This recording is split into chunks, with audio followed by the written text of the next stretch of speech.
This is LBC from Global, leading Britain's conversation with James O'Brien.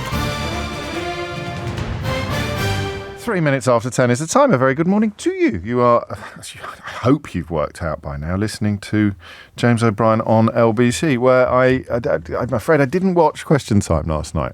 I don't know what the figures are. I presume quite a lot of people currently listening to this programme didn't watch Question Time last night either. But I'm drawn to a couple of things from these conversations between the leaders. I'm also, as you know, drawn every morning to your messages, particularly the ones that arrive before I've set my stall out.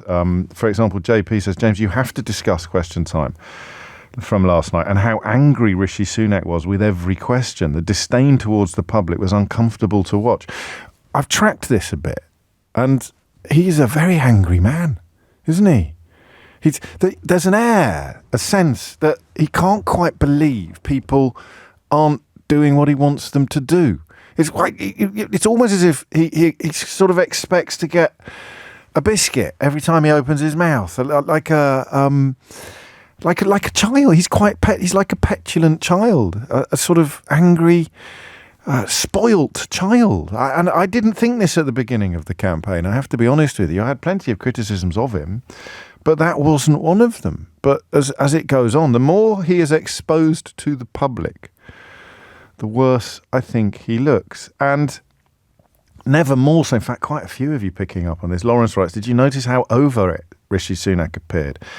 That's a dead man behind those eyes. Johnny in Hove says, wasn't Sunak vile last night? He was abusive towards that young girl at the end. I didn't see it. I was busy. I was doing something at the O2.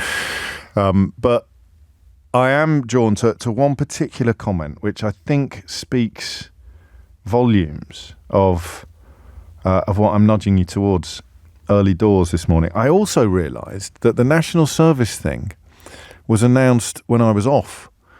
I said, Lewis Goodall steered you through the national service conversations, because I don't know whether you ever have this. It's sort of in the back of my mind. I'm thinking, I don't think I ever got stuck into that. Why did I never get stuck into that? That's got you and me written all over it. That's a sort of like, if you programmed an algorithm to come up with a story that we would enjoy talking about together, Rishi Sunak bringing back national service would be a contender for the number one spot.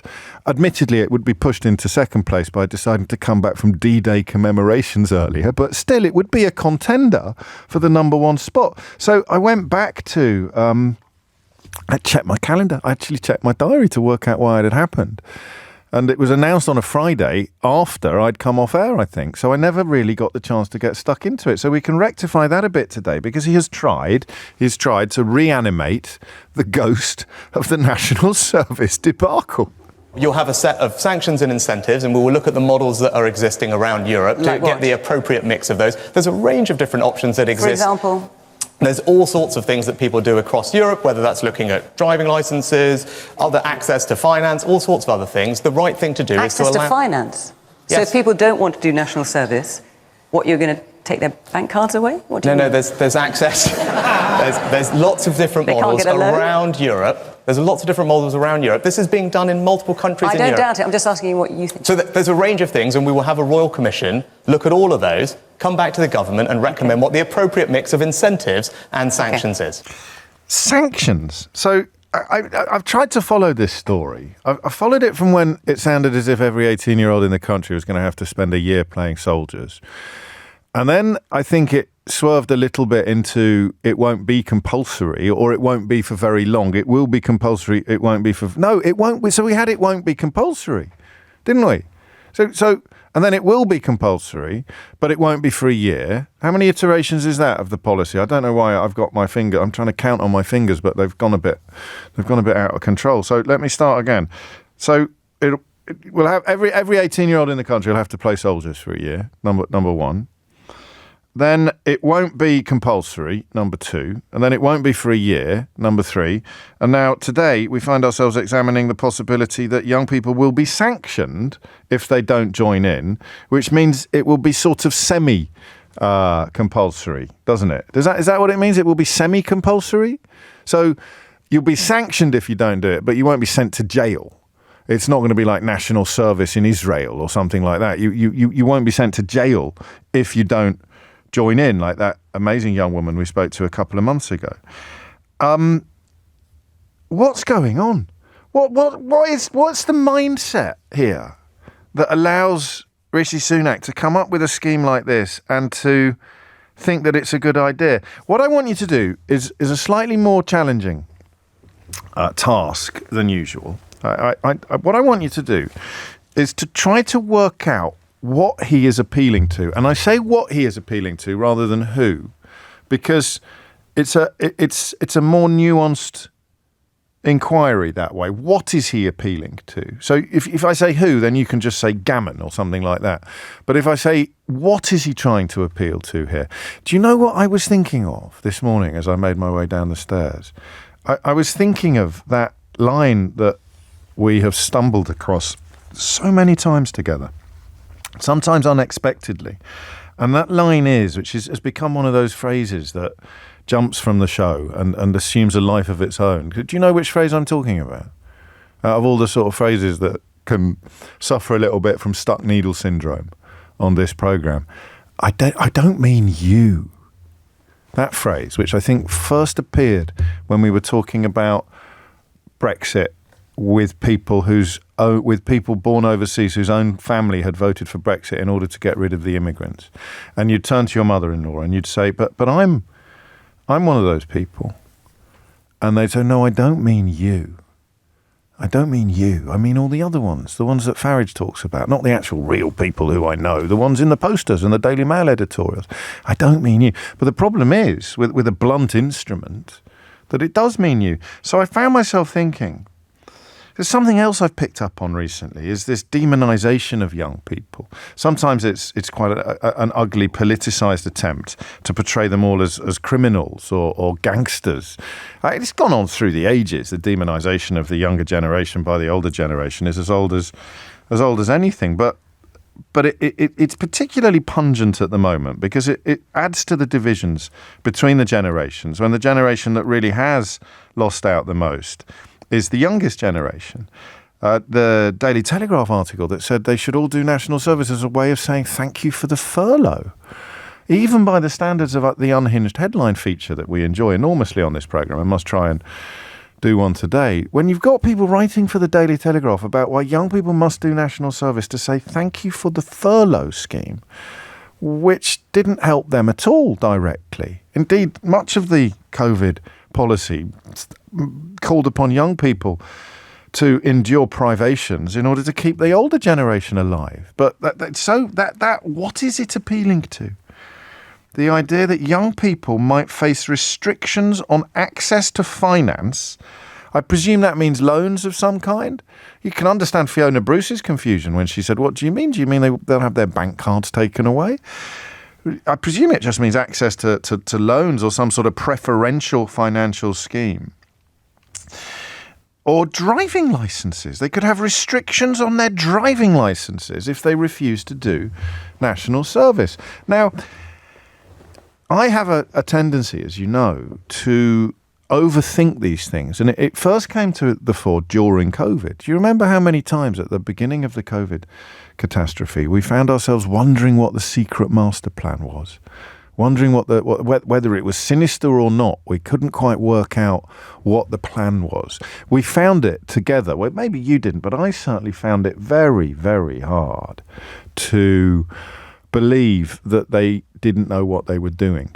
I mean, looking back, that makes me incredibly naive, doesn't it? If you think about, I've written a whole book about the creation of the ecosystem in which this incompetence could flourish. But at the time, when it started, I couldn't quite believe that you could become prime minister or you could become the most senior advisor, unelected bureaucrat in the country and not have a clue what you were doing or be too busy arguing with your boss's wife to get a grip on the national catastrophe. So I always thought that there might be some sort of 3D chess going on. I love that phrase. Like, there'd be some sort of 3D chess going on that you and I, lesser mortals like you and me, were not able to discern. You know, they wouldn't let you know. They wouldn't tell the people in the cheap seats what was going on backstage, would they? And as it progressed and as more detail emerged and continues to, you realise not only were they making it up as they were going along in a lot of cases, but they were also sorting their mates out with contracts on a scale that would make Donald Trump's eyes water. And I suffer from the same condition here a bit. I sort of think Sunak must have in his mind a rationale for this. To me, it is pant-wettingly stupid and actually quite offensive, this suggestion. But I am only one person, and he is Prime Minister. He has a phalanx of advisors, an army of pollsters. He has access to the findings of countless focus groups. So I can't help thinking that they're all sitting around a big table with a clear picture of why this is a good idea, why it is not only a good idea to introduce compulsory national service for all 18-year-olds, but also to take away the driving licenses or damage the financial status of any young people who refuse to join in. I'm thinking this must be designed to appeal to something. They must think that this presses some buttons. And my question for you this hour is what buttons? Because the other bit, the bit where I mention, oh, I don't mean you, is that how can anybody think this is a good idea for their own children? I can see how you might think it would work for your own grandchildren, but that's because you think your own children are doing a really bad job of parenting your grandchildren. Nobody's going to sit here and think, well, I can't teach my children the importance of hard work or values or ethics, so I think that some randoms employed on a weird government scheme are exactly the right people to teach my children the life lessons that I have failed to pass on to them. They're categorically counting, if you like, on people who look at a scheme like this and think, oh, my children don't need it or my grandchildren don't need it, but those plebs over there, they categorically need it. So I never got the chance to have much fun with the National Service proposal. I am, with just under 2 weeks to go until polling day, allowing myself today the pleasure of a sort of retrospective romp through one of the earliest and biggest missteps of this whole dismal campaign. But I want to include the latest development, which is that your son or daughter, having passed their driving test, could have their driving licence taken away if they refuse to do Rishi Sunak's service. And it means that despite, I hope, an engaging and vaguely nuanced introduction, the question I've got for you is unerringly simple at the end of this process. The question I've got for you is this. What's he playing at with this particular policy and the evolution of the policy last night into something that would see young people having their driving licenses and access to finance taken away? What is actually going on? We're doing the Marvin Gaye. We haven't done the Marvin Gaye for a while. What's going on? With direct and specific reference to this issue.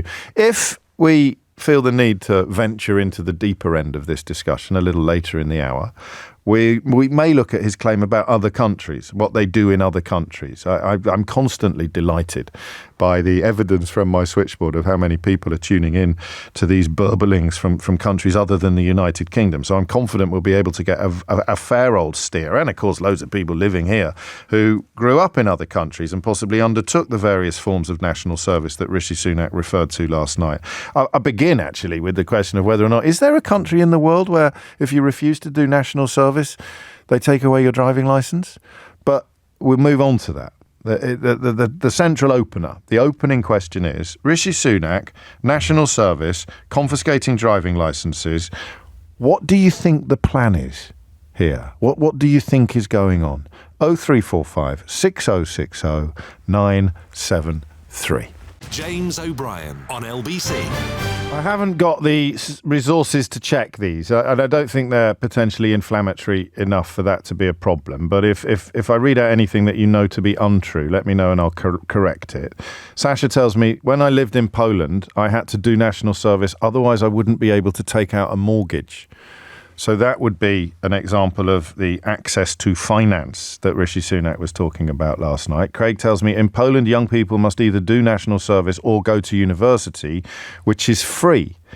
I think that last three words there are pretty crucial. And Kima tells me that in Nigeria, if you don't do your national youth service, then you can't get a government or public sector job. 20 minutes after 10 is the time. Let's start in Billericay. Soren is there. Soren, what's the plan here? What's going on? Hi, James. Sorry, first time callers. I'm a bit nervous. I think it's the. I think, quite frankly, it's the usual thing. He's appealing to say, an age of voter who quite likes telling young people what they should do and how they should feel. And I think mainly it's that's going on. To be perfectly honest. I think you're almost certainly right. But the bit I don't get is that it's their own grandchildren then, or it's their own children that are the ones in need of these corrective measures or these stern talking tos. So do they think that their own grandchildren need this, or do they just have that Daily Mail ability to think that it's all about other people? I think it's probably I think it's both, to be honest. Yeah. I think there is that general feeling, really, and that young people today don't have it as hard as I have, and if we introduce a bit of hardship, then at least they will have had it as hard as I have had. So it's sadistic. There's a tinge of sadism attached to this kind of policy. There is. Because they didn't do national service. My parents' generation didn't do national service. They were all, living it up in the swinging 60s. Thing, right? They were living it up in the swinging 60s, and now they want the next generation to do flipping national service. That is the funny thing, is none of them have done it. But a second reason why I actually called this, I'm originally from Denmark, and I thought you might. I have two teenagers. They lived a couple of years in Denmark, but they've done all their schooling here. Okay. And obviously the topics come up. Let's put it like that. When in the last few weeks. Bet, yes.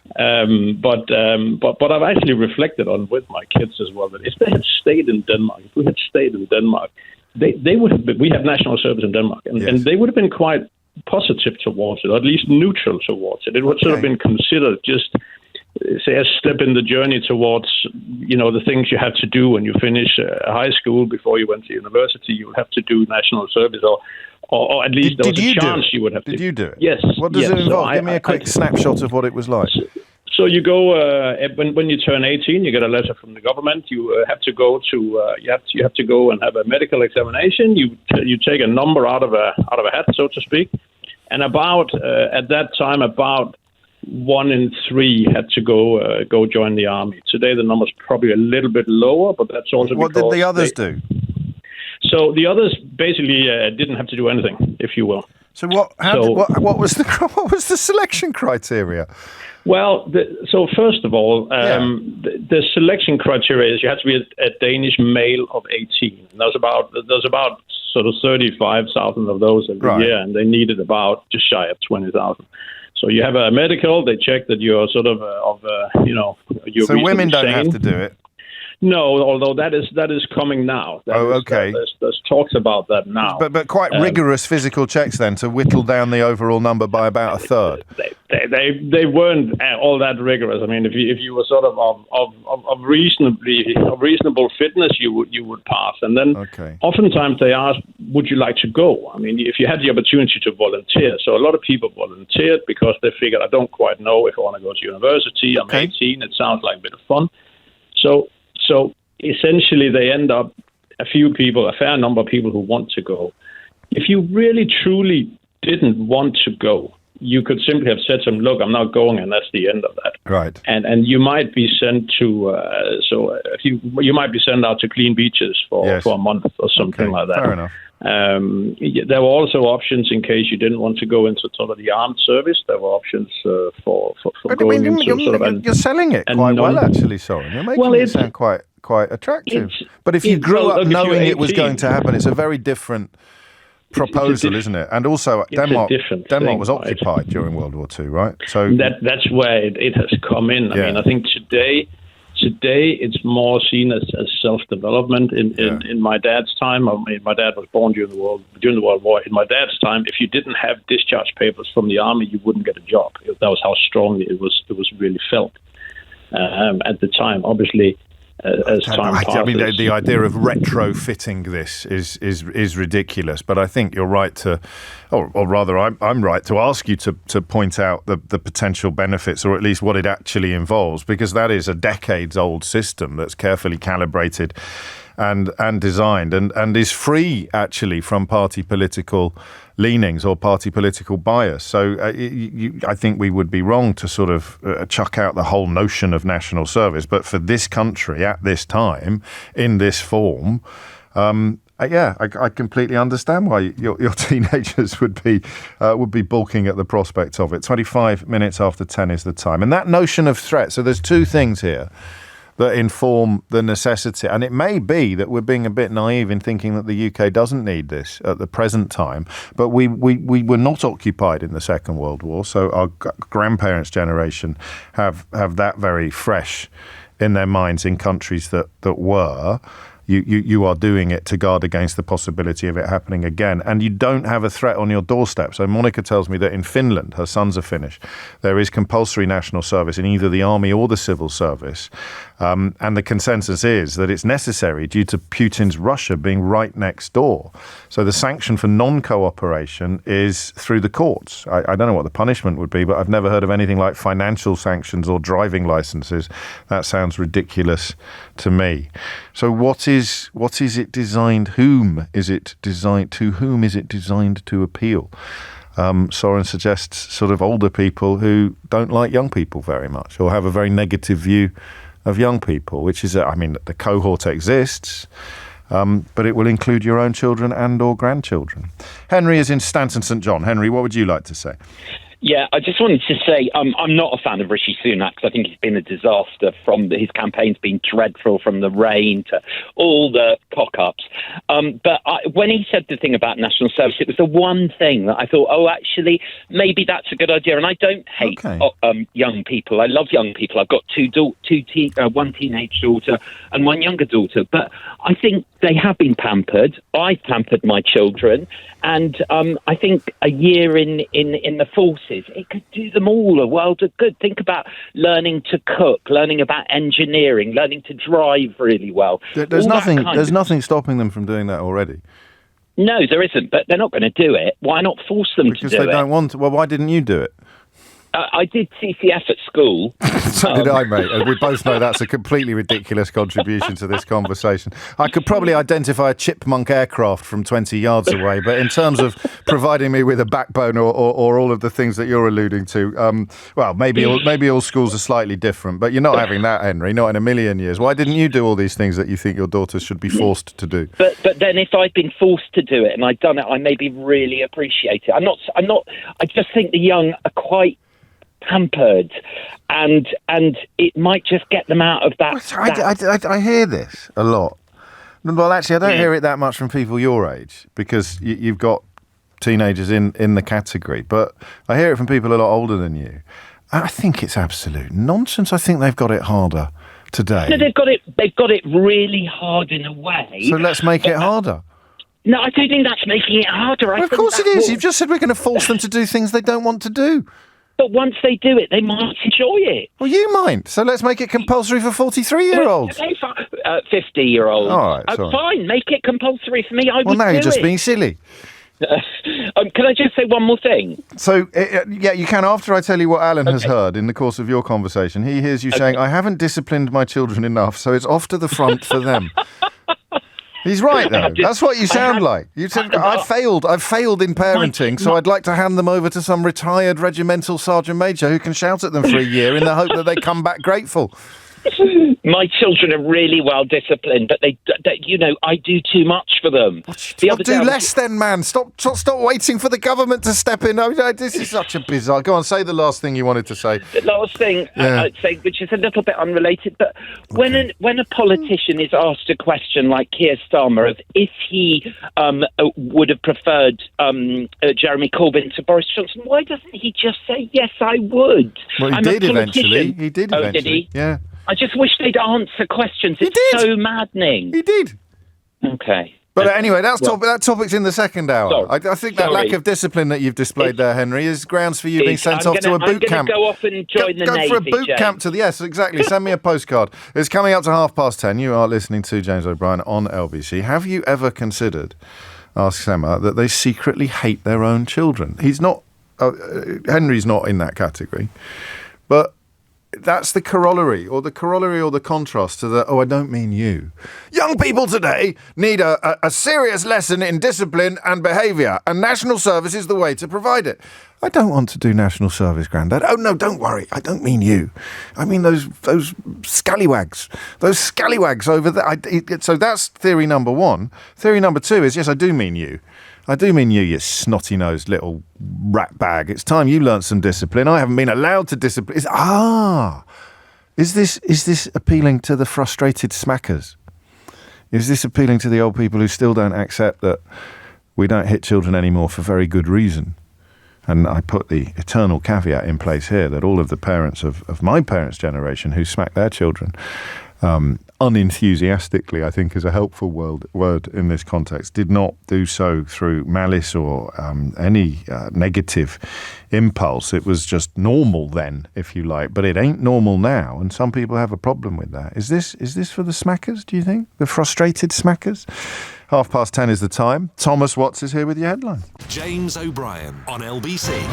It is 33 minutes after 10. Here's a lovely text from a friend's wife, actually, who's managed... I should have my number, Sue, but you've managed to find the studio text number, and by a miracle, quite frankly, because it moves faster than the average ticker tape, this inbox. I did actually get the message this morning. So I would like to wish my old mate, my old school pal, from I was growing up in Kidderminster. He was growing up in Stourbridge, just round the corner from Jude Bellingham's family. I'd like to wish my old school pal Chris Edwards the very, very best of luck on his sponsored 100-mile bike ride, which starts today. Go carefully, mate. And don't forget to signal. 10:34 is the time. Back to national service, but the broader question of the political calculation here. I can't see it. I can do lazy brushstrokes about appealing to angry older people or people that hate young people or people like our last caller who thinks his own children have been too pampered by, checks notes, him. But there's not enough there to make it politically salient, to make it a vote changer, a needle nudger, a vote winner. So what's the political calculation behind this? With this caveat, which is going to put me out of a job one day, the caveat that there might not be one. They might just be, like a shower head that's fallen out of the shower bracket, flailing around in the bottom of the bathtub, spraying water in all manner of random directions and soaking everything. Alice is in Ashbourne. Alice, what would you like to say? Hello. Lovely to meet you, by the way. Likewise, Alice. What a nice way to introduce yourself. So, yes, I don't know if you've been told. I'm 18 years old, and I just thought I'd call in because I was listening to you on the radio just as... So this is you. We're sending you off. You've got to do national service. If the Tories win a fortnight yesterday, you're off. Yeah, so I did CCF for just probably creeping up to 2 years at my school. Yeah. And that was a personal choice I chose to make. Yes. And I know some of my friends who also did it definitely enjoyed it. However, I do not believe in any way that this should be mandatory and even threatened to Why not? the younger generation. Why not? Because I don't believe it's fair in any way. So, like I said, I've only just turned 18. Yes. And I've recently had my driving test and I passed and I'm able to drive my car now. You're feeling very personally victimised this morning. Yeah. I've only just got my driving test, James, and they're going to take it away from me. It's not fair. I'm supposed to be driving everyone back from town in 3 weeks' time. What if I can't? That's a freedom that every 17-year-old or 18-year-old looks forward to, is the day they pass the driving test. I know I personally was. Yeah. And the freedom and the enjoyment that comes with that, and having that threatened to be taken away to do national service, I not only think it's selfish, But I think it's really unfair that that is a threat, let alone the others. But, you know, personally, I think such as having your driving licence potentially taken away or restricted. So it's a weird thing for him to come out with, isn't it? Because I agree. Even if you might feel there is a case to be made for some form of compulsory national service, which you clearly don't, the idea of punishing people who aren't buying it by taking away something that they have paid quite a lot of money and worked quite hard to achieve seems completely counterintuitive. No, I agree completely, and I do not think it's fair in any way. And I believe. Why do you think he's done it? Well, if you pause for a minute and try and sort of imagine the political calculation behind the policy, and then the doubling down on it last night. Either who do you think he's appealing to, or, if you prefer, what do you think he's trying to achieve? So I believe he's appealing to the older generation. So my dad. For example, he never had to do national service. Yeah. But does he think it's a good idea? No, he doesn't. Oh. And it's not appealing to him then. No, but I believe the much elderly generation, so like my grandparents, I can see how that might appeal to them. However, it's like they may I think my granddad did do something similar along the lines at some point. But however, because it is not affecting them personally, it's easy enough to point to... Need a referendum. A referendum of 18-year-olds to decide whether or not... Because otherwise you are literally being... well, perhaps not literally, but you never know. Frog-marched into a year, spending months or a year or weeks doing something that you have absolutely no desire to do. Are you doing your A-levels next year, Alice, or have you just finished them now? I've just finished my A-levels about a week ago. So you've got the full whammy now. You've got your driving licence burning a hole in your pocket. You've got all those months of revision in the rear-view mirror, and you're raring to go. Yeah. And the Prime Minister popped up on the telly last night with a big safety pin threatening to pop your tyres. Well, I think there's, generally speaking, the media puts this image of teenagers being, you know, like these threatening people, these like gangsters, these rebels who want to cause havoc, and it's just not true. No, it is absolutely not true. When you get to my age, you lose the ability to work out whether or not we're just seeing history repeating itself, and the older generation has always done this sort of thing with regard to the younger generation, or whether things are particularly worse now in the context of a given example like that one. And I don't know, but I do feel, as you feel, oddly, that we are giving a harder time to your generation, or portraying your generation in a much, much more negative light than previous generations have been portrayed, and much, much more unfairly. But I could be wrong. I could be wrong. You're describing what you feel, how you feel about how you're treated. So you can't be wrong. 10:40 is the time, Alice. I hope you get the results that you are hoping for. And I don't want to count any chickens or jinx anything, but I think the likelihood of you having your hard-won driving licence taken away or compromised in any way, shape, or form is at the moment vanishingly slim. 10:40 is the time. Marcus is on the Wirral. Marcus, what would you like to say? Hi, good morning, James. Hello, Marcus. Can I say congratulations to Alice? I'm a driving instructor now after 23 years in the Army, and I know how much hard work, dedication, discipline, everything that they're saying about national service. Just wait a minute. I love that. This is why I love my job, Marcus. I'm just saying congratulations to an 18-year-old who passed a driving test a couple of weeks ago, and the next caller on is a driving instructor. I don't know why that kind of synergy delights me. It warms the cockles of my heart. More importantly, of course, you've got 23 years military service. Yeah. So to go to the original question, I think who this is appealing to is anybody, of my age, over 40 years old. They see the youth. Yeah. And this isn't my view. They say the youth is lazy, as you've been saying, and they think they need, a rocket up their backside to get them in place. How dare they? But Richie Sunak's lost my vote over this. Has he? I'm surprised. We might talk a little about why he had it until last night, or until it was announced. Well, till about 4 weeks ago when this policy was starting to get banded around. As I said, I said 23 years in the Army, and it's some of the most selfless and professional, young men and women that I've ever come across in my life.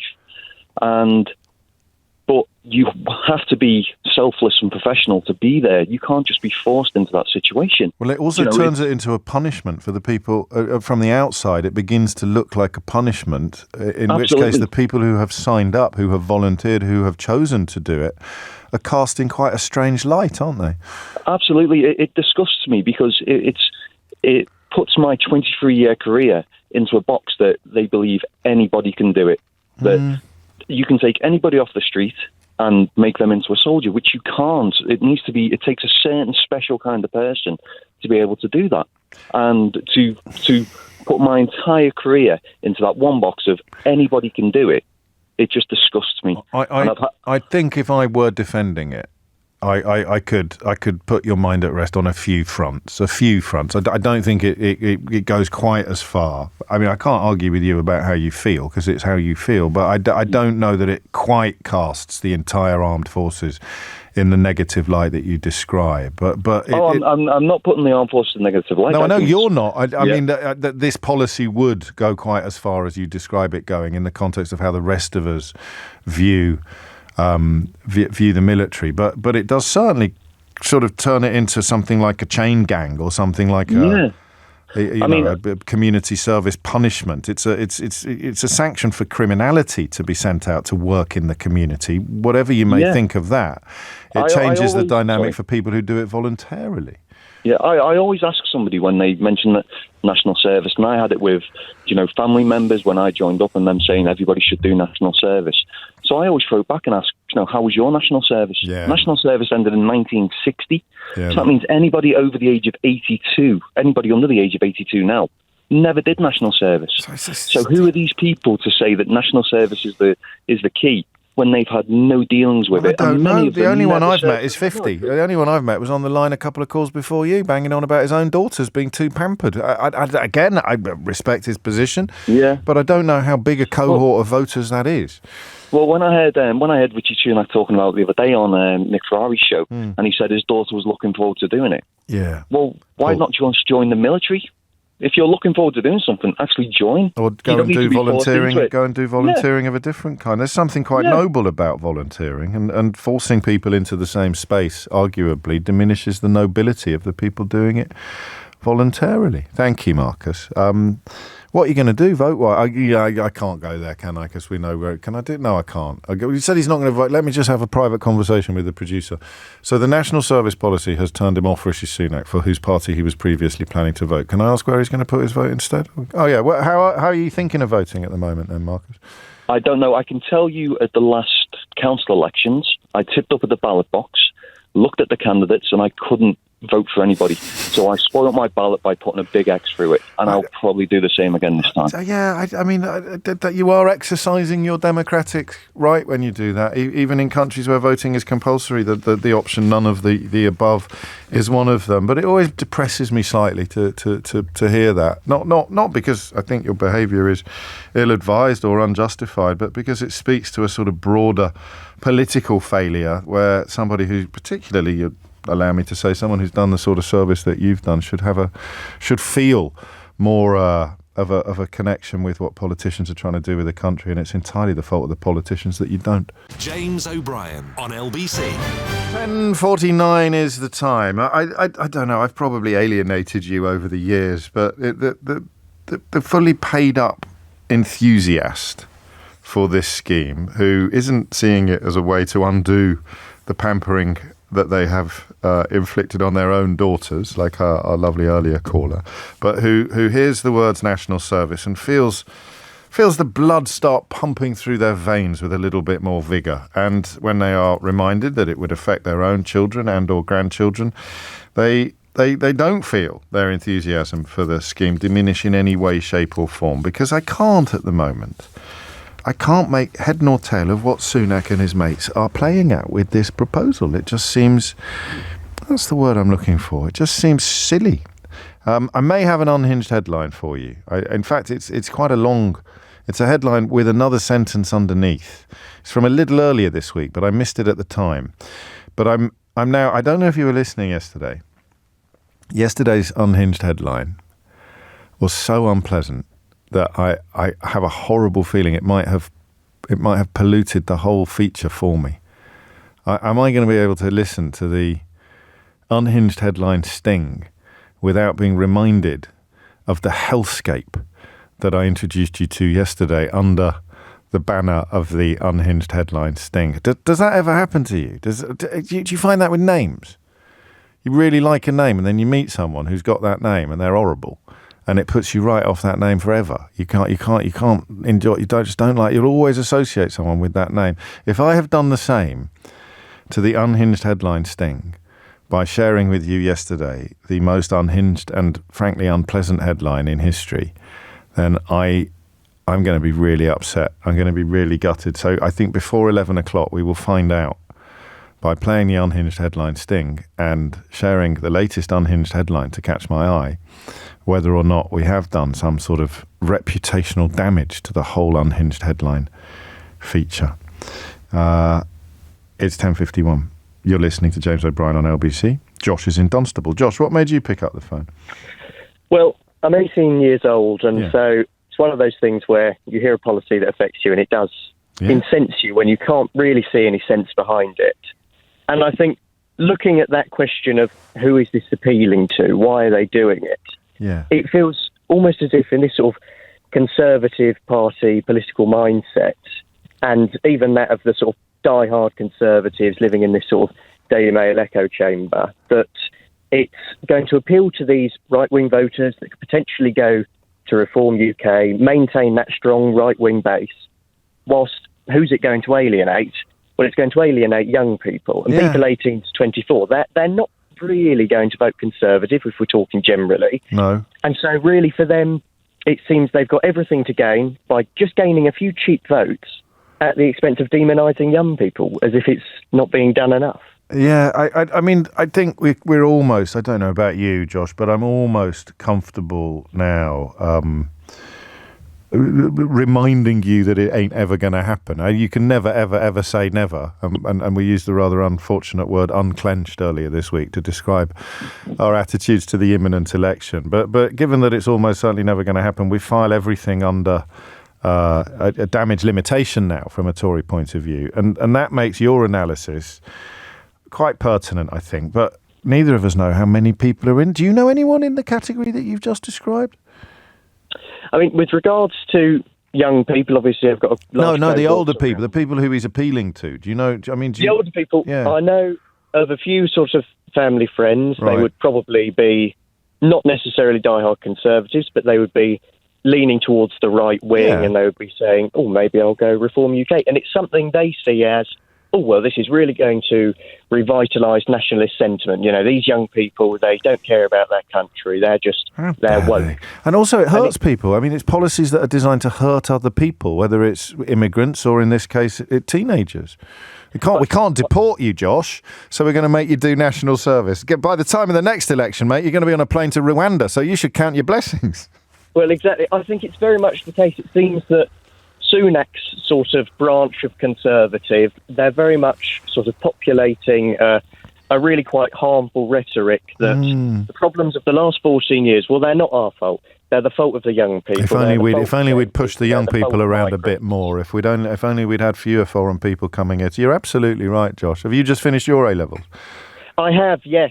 How'd you get on? You know, I hope they went well. You know, I've done my politics A-levels, and I'm looking at things like Rwanda and how it is just pushing the Conservative Party as far right as possible just to try and grasp onto maybe another 5 years, which seems very unlikely. But the harm they're doing in trying to do that, it's probably something we can't measure until it's done, but it's certainly very harmful to young people. Well, I think everyone they're criticising. Yeah, thank you, Josh, and good luck. I hope you get the results that you want. I think Starmer touched on that last night. I think did I hear the phrase performative cruelty come out of his mouth in one of the clips? One of my favourite phrases, as you know. But I think that Starmer has started calling out what you describe, but he does so now, of course, from a position of great theoretical strength, although it ain't over until it's over. There we go. Johnny says, "I wish this 18-year-old was my son. What an eloquent young man." And I hope you haven't got an 18-year-old son, Johnny, and if you do, I hope he isn't listening. Prana is in Hampton. Prana, what would you like to say? Oh, good morning. It's actually Prana. Right. Prana Bud. But kids used to call me piranha. I thought I said piranha. No, you said piranha. I didn't say piranha. I said piranha.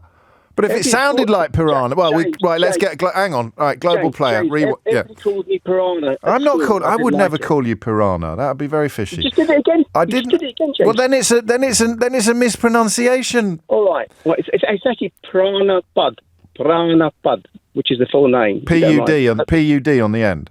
Yes. Piranha pud. Okay, piranha pud. That's right. Thank you. Piranha pud. What would you like to say? Thank you, James. Well, I came over from India when I was 3. And sadly, as a consequence, I didn't feel entirely Indian. I didn't feel entirely English. Oh, yeah. But when I went to the Cub Scouts, right, and I had to learn the Cub Scout oath, which was hard. I'm not the brightest of kids, right? There's hard work for me. When I said it, right, and I gave my oath to the Queen at the time, do you know, I felt a tiny bit more English. Do you know what I mean? A tiny bit. And I look at my son, right? And I've worked hard, James. I know everybody else works hard, but I've worked hard. He's at private school. We came with nothing. So it's a private school. Yeah. He's 13 years old. But all he does, right, is he lies on the sofa, right, watching YouTube shorts, right? And I said to my missus, listen, look at him. And I said, mate, if you're going to support, right, in the World Cup this year, you're going to support in cricket, in the Cricket World Cup, you support England, you support India. You've got a bit of both, mate. Yeah. He goes, I'm not bothered. I said, mate, you play club cricket. Actually, you're not bothered. He goes, I'm not bothered about them. And I said, mate, what you need, right? I said, what you need, basically, is a good bit of... I thought, if you went and did a bit of national service, you might feel a bit of a patriotic change, And I said to my missus, right, I said, look at him. Yeah. What did she say? What did she say? She said, listen, darling, you've done all you can, right? You've got the best education money can buy, right? You can take the horse to water, but you can't make it drink. And I said, you can't even shove his head in it. Wise woman, Pranabad. I said, shove his head in it. Get in the backbone. I mean, what makes you think they'd succeed where you have failed so dismally? What do you mean I failed? Well, I'm just going by your own analysis of it. You failed to make him patriotic. You failed to make him engage with sport. You failed to make him physically active. You failed to get him off his sofa watching YouTube shorts. What makes you think they'd succeed where you failed? James, do you know what? What? There's no point in undermining if you don't change it. No, I know, but there's no point quoting me back at me if you're not answering the question that I just asked you. Silly sausage. What's he playing at? So why do you think some stranger... What I'm saying, James, yeah. You've made me change my mind. So this is 3 minutes of my life well spent.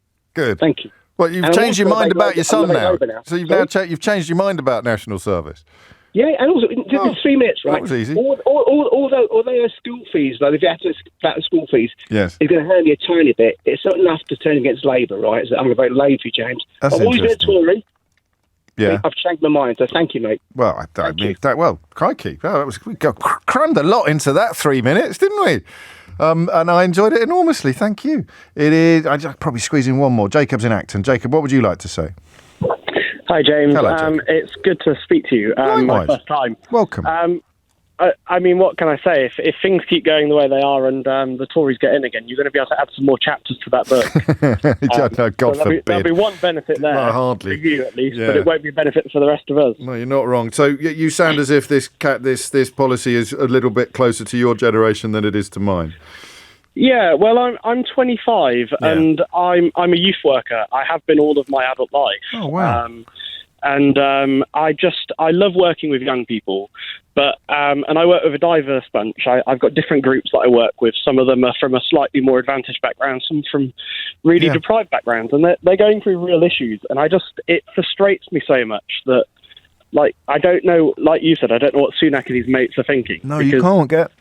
You can normally get a handle on it, and there is the obvious answer, or they're just appealing to this sort of sticky constituency. But you'd think there'd be more to it. You'd think that you'd be able to see their workings, wouldn't you? Yeah, and you can't. I think that's it.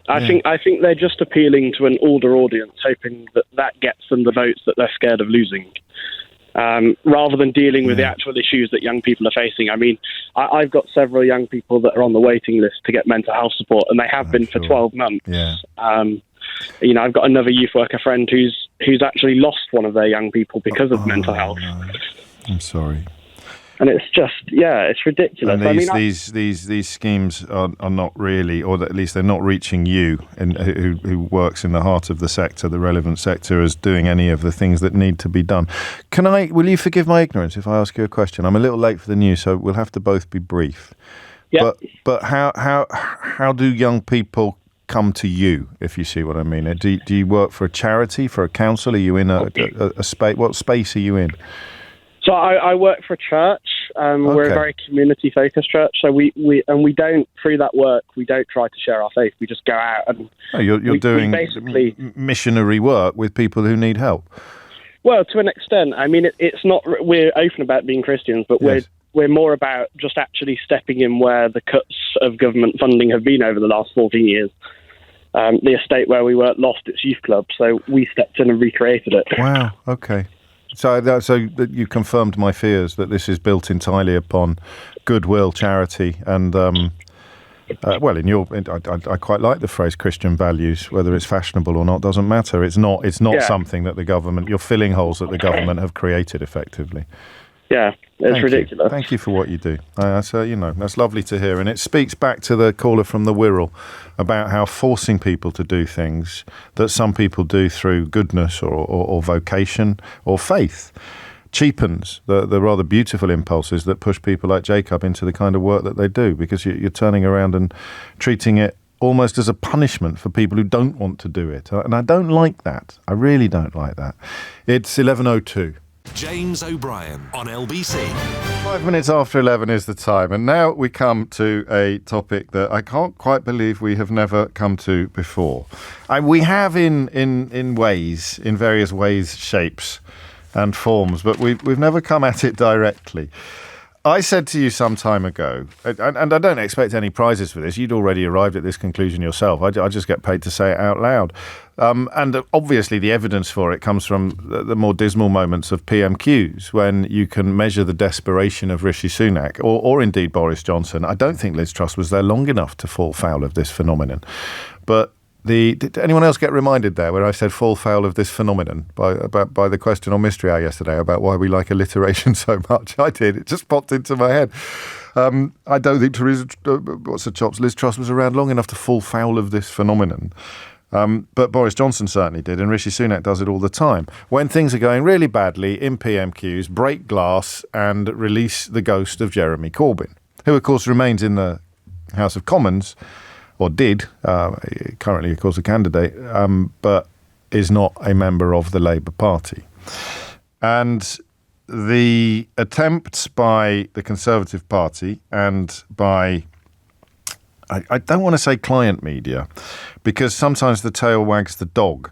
So because right-wing media have been trying desperately, in the absence of pretty much anything else with which to hurt Keir Starmer at the moment, and that's not an opinion, that's counting, I'm just looking at the polls, they have reached for desperate measures.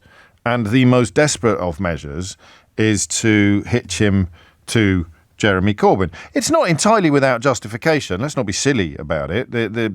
He served in Jeremy Corbyn's shadow cabinet while it was clear to everybody, because we knew from ballots and vote results that pretty much nobody in the Parliamentary Labour Party wanted Jeremy Corbyn to be their leader, but he was installed and kept there by the broader membership. And attempts to tarnish, I like that word, attempts to tarnish Keir Starmer with his association to Rishi Sunak have now reached critical mass. They've reached critical mass to such a point that I find myself wondering whether we should talk about it. And this is where I have sympathy for Fiona Bruce in last night's Question Time, because it's a conversational agenda that is being set by Tory client journalists. It is literally a talking point for the kind of people that told you Brexit would be a good idea, Boris Johnson would be a good Prime Minister, Liz Truss had a brilliant budget, and that Rishi Sunak was going to bring back integrity, professionalism and accountability. And although they are some of them are a little bit subdued in the current climate, they are still out there. None of them have lost their jobs, and they're still punting absolutely bonkers theories. But all of the other accusations or allegations against Keir Starmer have fallen apart. So what are they left with? Jeremy Corbyn. You were with Jeremy Corbyn, culminating last night in him being pushed to answer the question of who he thought would be a better Prime Minister, Jeremy Corbyn and Boris Johnson. And he kind of finally answered the question by saying, well, anyone would have been better than Boris Johnson, including Jeremy Corbyn. He's not a naturally light-hearted public speaker, is he? Because he could have gone, what Johnson would have said if the tables had been turned. He'd have said something like, I've got furniture that would have been a better Prime Minister than Jeremy Corbyn. I'm familiar with it. There is an amoeba in a Petri dish in a laboratory in Kuala Lumpur that would have been a better Prime Minister than Jeremy Corbyn. And Starmer could have done it the other way around. He could have said, I've got furniture that would have been a better Prime Minister than Boris Johnson. I've got dust on my shoes that would have been a better Prime Minister than Boris Johnson. Or, and he's not good at this either, he could have just hit the greatest hits of Boris Johnson. He could have hit the lies about the party. My favourite bit is the parties, even though the body's piling high and the catastrophic handling of the early days of COVID are much more serious issues. My favourite bit is the chronology of what he actually did in Parliament when he insisted that there hadn't been any parties. And then he conceded that there had been parties, but he had categorically not known about them. And then he conceded that there had been parties and he had actually known about them, but he most definitely had never attended any of them. Is anyone keeping count? Is that 3? Is that stage 3? And then he reached the point where there had been parties and he had known about them, and he had actually attended them, but he hadn't been aware that they were parties. And then he was found to be in contempt of Parliament by a committee of his own peers, including Conservatives, because he had lied through his teeth to the whole bally lot of them. And you will remember Keir Starmer saying in the middle of that little saga, that little chronology, he said, the closest he's ever got to a catchphrase, I think, for Keir Starmer, where he said, OK, we'll just leave that there, or words to that effect. And you told me at the time that was evidence of his legal training when he knew that he had, if you like, led a witness into a position that they would later come to regret. 11/11 is the time. So they have reanimated the ghost of Jeremy Corbyn. They have applied the electrodes to the nipples of Jeremy Corbyn and sent jolts of electricity through his body to the point where the ghost, they're trying to revivify the ghost. 11/11 is the time. And I want to know whether it will work. And I don't know who the target audience is for this, if you see what I mean. Because there's lots of people out there who still feel that Jeremy Corbyn was a man more sinned against than sinning. So I don't know how you answer this question, because you'll say, no, he's definitely not still too toxic to damage Keir Starmer. And I'll say, so Keir Starmer's going to do brilliantly then. And you'll go, oh no, rats, I don't want Keir Starmer to do brilliantly because I'm real Labour. I guess you are someone who could be swayed into thinking that Jeremy Corbyn is still toxic enough. There are also people, of course, who say Jeremy Corbyn's not toxic at all. But that, unfortunately, is not borne out by events. Almost all of the research done into the 2019 election result had disdain for Jeremy Corbyn ranked more highly than enthusiasm for Boris Johnson, or even a desire to get Brexit done. So the toxicity of Jeremy Corbyn, I'm afraid, in the eyes of the electorate, whether it's fair or not, the toxicity of Jeremy Corbyn is a matter of historical fact. I'll say that again. The toxicity of Jeremy Corbyn in the eyes of the electorate, whether this is fair or not, is a matter of historical fact. But Keir Starmer has managed to lance that boil, both, I think, politically and personally. Jeremy Corbyn no longer a member of the Labour Party. But does his reputation still cast a dark enough shadow to damage Keir Starmer? So on this occasion, we don't have the challenge that we had in the first hour. It is incredibly clear to see what they are hoping to achieve by hanging Jeremy Corbyn around Sir Keir Starmer's neck. They're trying to reanimate some of the negativity that helped propel Boris Johnson into Downing Street in 2019. I can't answer the question of whether or not Jeremy Corbyn would have been a worse Prime Minister than Boris Johnson. I can't answer that question because I don't know. But I certainly don't think it's an easy question to answer. I think Boris Johnson was a catastrophically awful Prime Minister. But I can't say in good conscience that I truly believe Jeremy Corbyn would have been better. If I were the leader of the Labour Party, I would have done what Keir Starmer did and added something funny. I would have added something like, I've eaten chocolate bars that would have been a better Prime Minister than Boris Johnson. I've ridden bicycles that would have been a better Prime Minister than Boris Johnson. And Keir Starmer kind of fudged it. We should probably have a listen to how he actually dealt with this line of inquiry, because the question of whether or not it can damage him, whether or not it can tarnish him, will depend partly on how he handles it, won't it? It will depend partly on how he handles it. And that's what I want to know. So you don't have to be in the middle of this story to join in. It's not about you necessarily, although if reanimating the ghost of Jeremy Corbyn is enough to nudge your electoral needle, is enough to move your vote, then you are going to be particularly interesting on this issue. 0345 6060 973. My personal position is that it's not an effective gambit because Johnson was so awful. So it might have been an effective gambit in other circumstances, but Boris Johnson was an unspeakably awful Prime Minister on every imaginable level, in what he did to the party, in what he did to Parliament, and in what he did to the country. We were talking the other day about the immediate aftermath of that 2019 victory, and everybody involved in it were swanning around like victorious Roman generals. They thought they were going to be in Downing Street for decades. Some really unpleasant, entitled, arrogant advisors who were keen to make connections with LBC producers and presenters were swanning around as if they owned the flipping place, because there was a sense that the size of the majority and the failure of Corbyn and the toxicity surrounding Corbyn were going to be in place for so long that it would take a new leader 1 or 2 terms of Parliament to get that oil tanker turned around, to shrug off the stench of anti-Semitism, to move the party into a place where it could be a viable electoral force. They underestimated 2 things. They underestimated 3 things.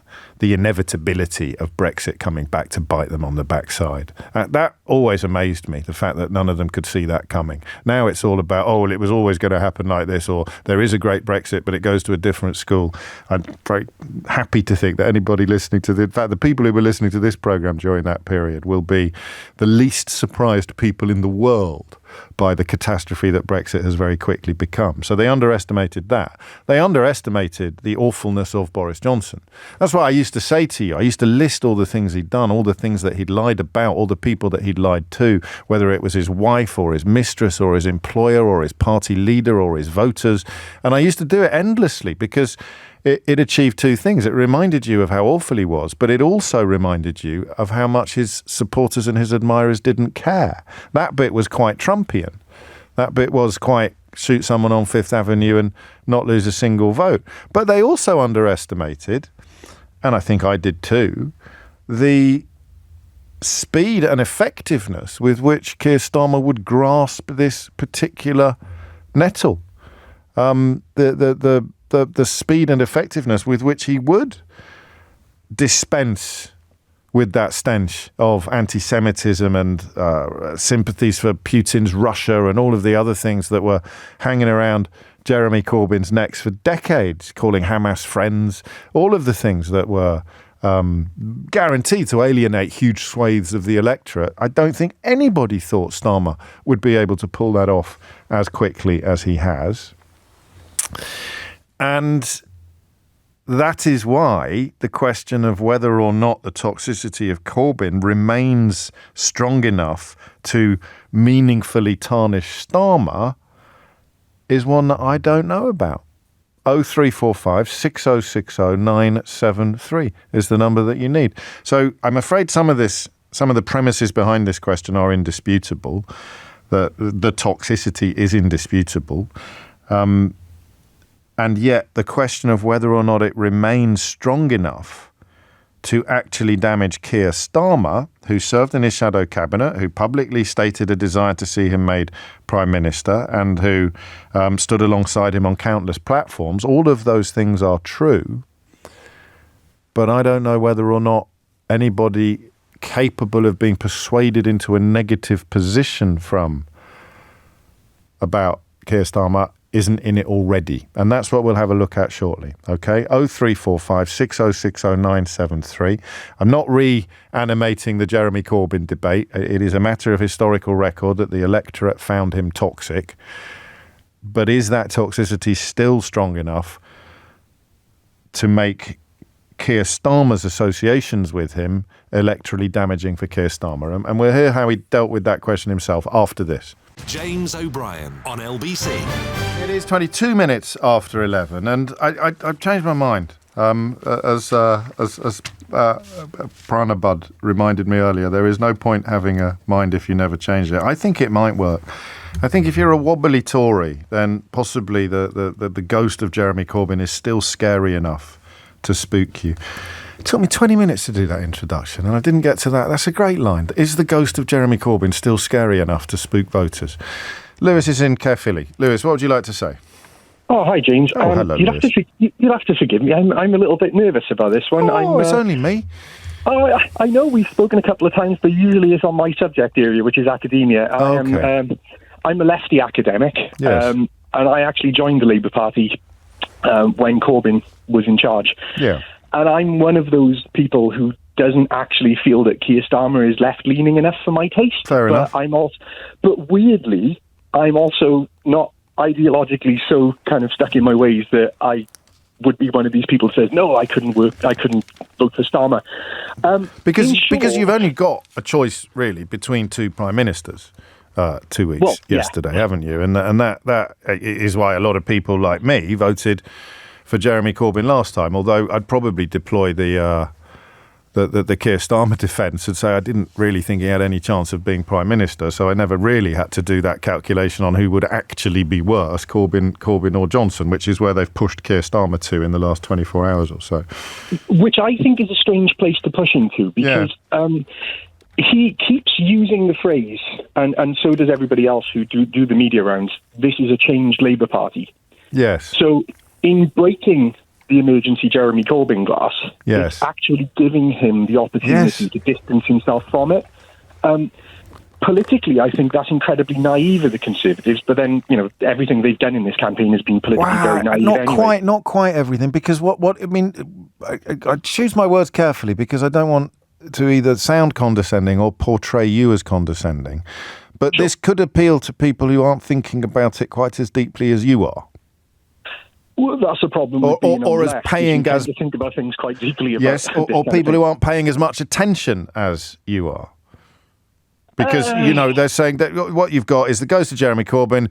It suddenly appeared behind Keir Starmer. It's gone woo, and people have got scared. And the idea that Keir Starmer then says, "Yes, but hang on a minute, I chucked him out the party, and it is a completely changed." They've already run away. They've already put their head in their hands. They've already stuck their fingers in their ears. I understand exactly where you're coming from, but this is kind of where I stopped being an academic, and it's really one of the reasons I was quite nervous calling you. Okay. Is because I then start to think with heart instead of head. I'm not buying that. I'm not buying it. I think it's giving him that talking point. And I just wish that he was a little bit more pizzazzy in his response, because I think that would hit a lot harder. At the moment, he's kind of trying to go about it in a very measured way. We're saying, look, I didn't think that he was going to win and what have you. But I just wish that, like you said, that he would come across, and when somebody says, do you think that Corbyn would have been a better Prime Minister than Boris Johnson? You say, well, look, this is a guy who lied to the Queen, lied to you, lied to Parliament, and do all of those talking points and say, well... But he could have phrased it like that as well, couldn't he? He could have said, well, I'll tell you what, My feelings about Jeremy Corbyn are fairly clear now that he is no longer in the Labour Party, but I do not think he would have unlawfully prorogued Parliament. I do not think he would have sent a minister to Balmoral to lie to the Queen. I do not think that he would have lied to the House of Commons repeatedly about parties. I do not think he would have appointed a proven sex pest to a position of prominence in that. So he could. That's the way you'd answer that question, isn't it? James, I'm so glad you said that because you just bailed me out. They were the talking points that I wanted to say and I couldn't quite get out. And bless you. Well, but I've been doing it for years, mate. Honestly, it's like you just put a penny in the slot and I can't. It's a miracle I stopped. But that's what he should have done. I think he should have done that. And whether it's that ruthless caution that we've talked about a lot, or whether it is just. Here are two people. One of them's got the facility to list those things off like trippingly. One of them is much cleverer than the other one hasn't. And Starmer is more like you than me. I think so. And I hope in some way that I've contributed towards the conversation a little bit. No, it's a perfect contribution. And all it does now is leave that question hanging of how many people are in the category that I've described. You don't think there's many in it, if any. I'm not so sure. I don't know. I call it let's say the wobbly Tory, or the 2019 wobbler, who was spooked by Jeremy Corbyn. Can resurrecting the ghost of Jeremy Corbyn wobble you back again? I honestly don't know, which is why this is such an interesting question. Lewis, God bless. Thank you. Hazel's in High Wycombe. Hazel, what do you think? Hi. Hello. Yeah, I mean, I don't think Keir Starmer could have won whatever he said, because there's still quite a lot of support for Corbyn. There's quite a lot of people who are very anti-Corbyn. And I think just the word Corbyn is enough, regardless of what Keir Starmer would have said, to just keep this debate on and on and on. And but does it hurt Starmer, though, Hazel, crucially? Or does it, because what you've just described is people in quite deeply entrenched positions, does it tempt anybody out of one position into another one? Well, I'd like to raise a point that might, because back in 2015, when Ed Miliband was in the leaders' debate, yes, they raised about, you're going to go in with the SNP, you're going to go in with the SNP. Whatever he said, because the SNP wanted a coalition, they said you're lying, or no, you're going to go in with the SNP. And then what happened? The election happened, and Theresa May went in with the DUP straight away. I see what you mean. Yeah. So it's politics. So I would say that it's a deliberate trap they're setting for him. But if people were to think that actually, look at past record, it's not something that the Tories have shied from, saying, no, you're going to go in with the SNP, but now we need to go in with the DUP. I think you also remind us of the fact that there's sometimes a danger that we think that they're appealing to everybody or trying to appeal to everybody. They could be just appealing to a very specific set of voters who have been shown to be amenable to the reminder of Jeremy Corbyn, because Sunak and Johnson had personal popularity levels, I've just been reminded by No Hostages, that were every bit as low as Jeremy Corbyn. So it's not like he's going to prove to be a magic bullet, but he might just wobble a few votes. That's kind of where they seem to be now, isn't it? Just trying to wobble a few votes back in their own direction. Yeah, I think by pushing the media into Corbyn, the Tories generally don't care whether Starmer succeeds or not, because they've succeeded in just repeating Corbyn. And I know people who wouldn't even look at Jeremy Corbyn's policies because he didn't wear a poppy. Because he didn't wear a poppy. I think that Starmer didn't. Yeah, you're right. It is. It's just gone 11:30. Hazel, thank you. We haven't even listened to what he said, how he dealt with the issue yesterday. To be clear, I'm not on this occasion criticising Fiona Bruce. I think that the subject was absolutely necessary. That this has to be addressed because it is part of the discourse surrounding the general election. But it has been made part of the discourse by the kind of right-wing media that told you Brexit would be brilliant, Boris Johnson was a stand-up guy, Liz Truss's budget would be outstanding, and that Rishi Sunak was Mr. Integrity, Professionalism, and indeed accountability. It's 11:30. Thomas Watts is here now with your headlines. James O'Brien on LBC. So I'd like to apologise to the producer of this programme, Eleanor, because yesterday we had a disagreement about whether or not it would be appropriate to include a certain headline that I had stumbled across in my unhinged headline feature, and she was adamant that we shouldn't do it. Quite adamant, very animated. And I pressed ahead regardless, and I did Unhinged headline, and I read a headline, and even the memory of it makes a little bit of sick come out.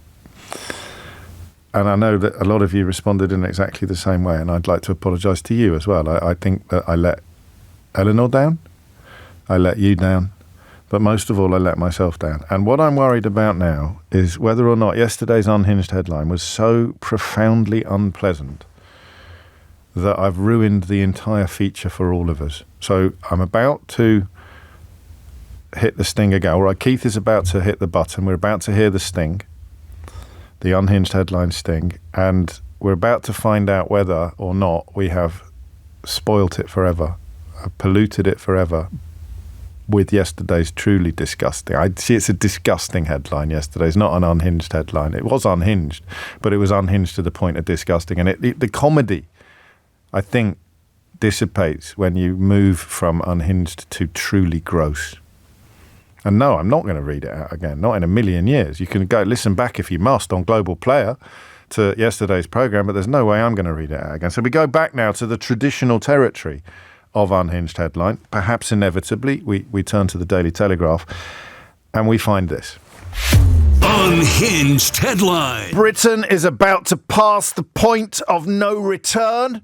Labour will have free rein to unleash a technocratic socialist redistribution of wealth and to install a Brownite constitution from hell. Unhinged headline.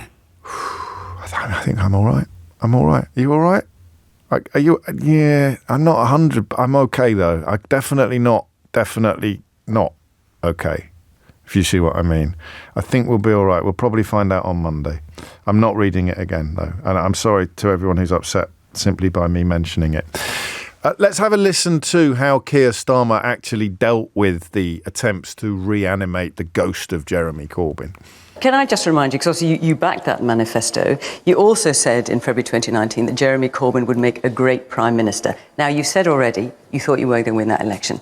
But putting that to one side, you said he would make a great Prime Minister. Did you mean it, or did you have your fingers crossed behind your back? Look, I didn't think we would win that election. You said that, but irrespective of that, you said he'd make a great Prime Minister. Did you mean it? It wasn't a question that really arose because I didn't think we were going to win the election. And now, but we all heard you saying he would be a great Prime Minister. That was your way of telling the people here, vote for him. Did you not mean that? I was campaigning for the Labour Party. And I'm glad I did. But you also campaigned for Jeremy Corbyn to be Prime Minister. Campaigning for the Labour Party. I was a Labour politician. I wanted to be elected or re-elected, and I wanted good colleagues to be re-elected. Just answer this. Some of the people around the shadow cabinet table were people whose seats were saved because we campaigned hard for the Labour Party. Just answer this, yes or no.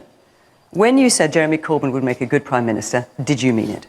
Look, he would be a better Prime Minister. Well, look what we got, Boris Johnson. A man who made massive promises, didn't keep them, and then had to leave Parliament in disgrace. Did you think he'd make a great, not even just a great Prime Minister? I didn't think we were in a position to win that election. It's a funny one, isn't it? Because he said the thing about, he criticised Rishi Sunak's manifesto for being like a Jeremy Corbyn manifesto. So in some ways, he's already answered the question.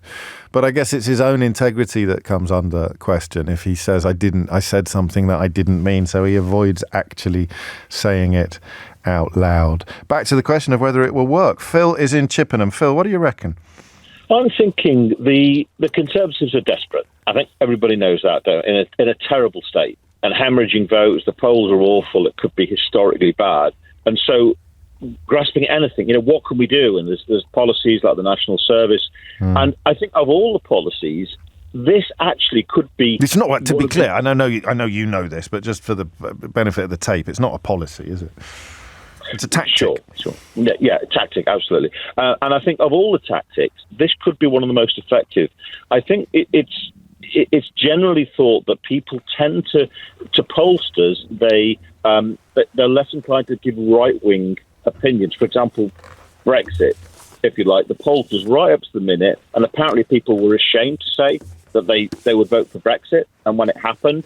And I think the people who get into the polling station, if they think, more extreme left wing could come in, think of self-interest, I don't think it works if you think about it that deeply. I think it's more of a mood or a vibe. If you walk in there with a Corbyn vibe when you see the Labour offer on the ballot paper, then it might work. But they're not going to think that because this was the point the previous caller made. It actually leaves the door open for Starmer to remind everybody that he got rid of Corbyn. So the more you think about it, the sillier it becomes. But politics is the point we often miss in politics is that most people aren't thinking about it that much. Yeah, no, I don't think it's as deep thinking as you think, because I think, it's that self-interest thing. But if you think about... No, what I'm saying is if you think about it deeply, there's no way you're going to conclude that Keir Starmer is keeping Jeremy Corbyn's seat warm or that he's going to usher him back into the party or anything like that. But if you don't think about it too deeply and you get a whiff of Corbyn, it might still be enough to put you off Starmer because of the things that we're being reminded about repeatedly now by the Tories. It's remarkable that it is close to all they've got left, whichever way you dice it, isn't it? Mm-hmm. I think it's that thing where I think you and I, what we're saying is not that different, really. I'm just saying it maybe it's a Corbyn thing, but it's also a left-right wing thing that people, out of self-interest, your middle voters who might think, oh, could taxes go up? Oh, and they think of negative things that Corbyn would be the poster boy of, yes, and then just fall the side of going back to the Tories because they haven't admitted to the pollsters. I'm just saying it's possible. Yeah, no, it is possible. I think it's probably more surface level than you do, but I don't disagree with the idea that it's effective or that it might work. It might actually tempt a few wobblables or a few wobblers back into the Tory fold. Otherwise, you could say otherwise they wouldn't keep doing it. In normal circumstances, you'd say otherwise they wouldn't keep doing it. But in these circumstances, you perhaps would wonder what else might they do? What else can they do? 11:40 is the time. Ian is in Cowes. Ian, what would you like to say? Hi, James. Hello, Ian. Right, a long time listener, yeah. Second time caller, like Thank you. About 10 years ago. Well, actually, good Lord. Sort of you're a bit horrible to me the first time I called. Excellent. Like, strangely enough, you actually Did you go viral? Did you go viral? No. Oh, you lucky man. It was something about marriage and stuff like that. You were being self-righteous. And I came on with my most ironic voice possible, and you didn't get that. I was being ironic. But anyway. Right, I'm glad you're over it. I'm glad it hasn't preyed on your mind, Ian. Well, that's the thing. I need to learn how to let things go. But the fact that you actually brought it up yesterday, I thought, right, I could definitely call in. Right, the thing is, my thing is with this is it's down to the media and the fact that they're so prejudiced, or it seems that way, prejudiced against Labour. And basically, it's like no matter what happens, like Labour always seem to get it much harder than the Tories do.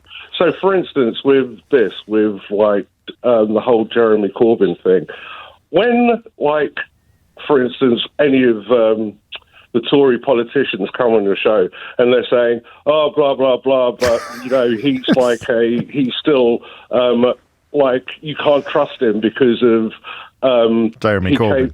Because of Jeremy Corbyn. How comes, the commentator or the interviewer doesn't say, but hang on a minute, you came on our shows often during the Partygate scandal and said there were no parties.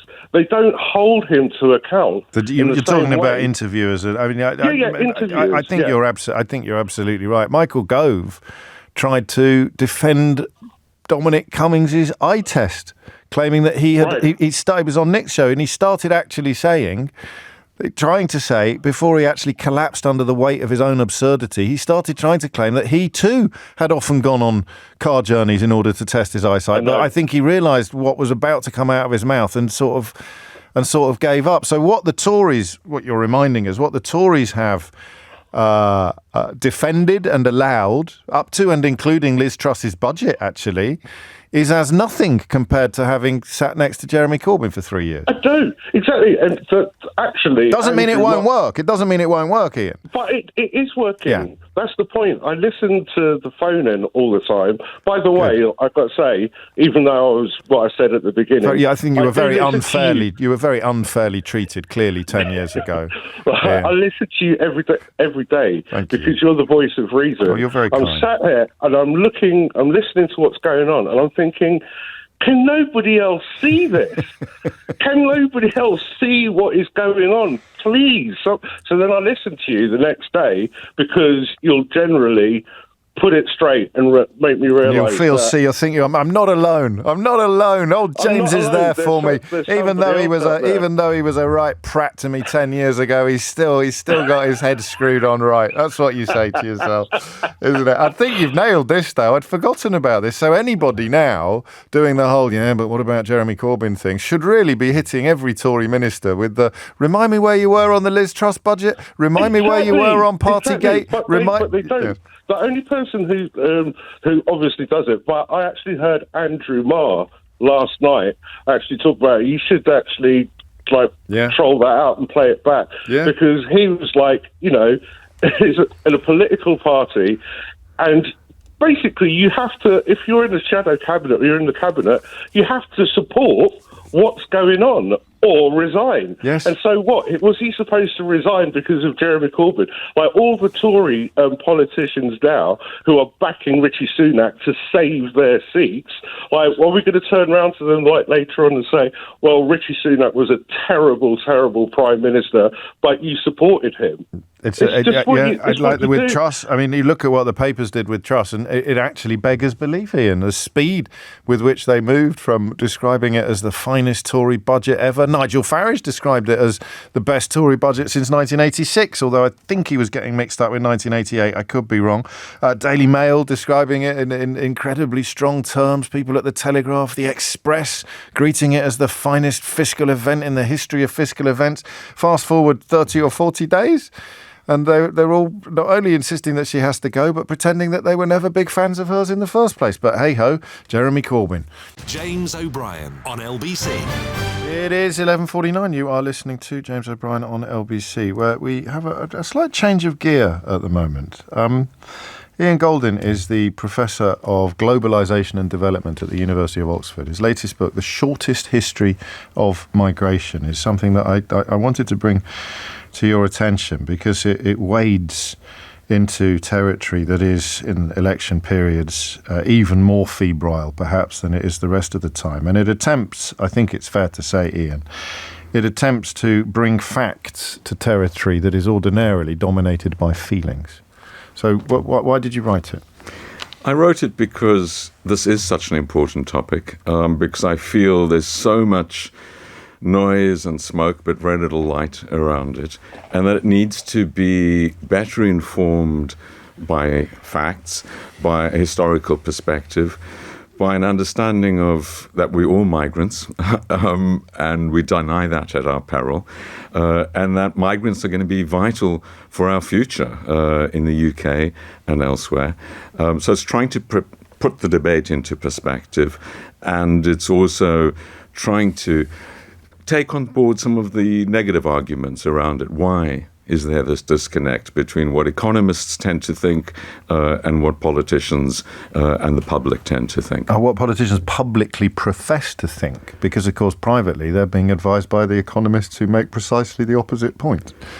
Yes, Often. I mean, they have to be seen, and we've seen that classically in the Brexit disaster and in the subsequent years. They have to be seen to be saying tough things, but often, as we've seen record net migration numbers in recent years, the opposite might happen. And it's leached from the right to the left now as well. The discourse has become almost consensus, hasn't it, on the migration in itself being a net negative. So what is the broader historical context? We can talk about record net migration in the context of the last 20 years, but that is going to be accommodating Hong Kong and Ukraine most obviously. If we were looking at a much broader sweep of migration by historical standards? What sort of era are we in at the moment? We're in a very normalized era already. About 3% of the world's population is migrating.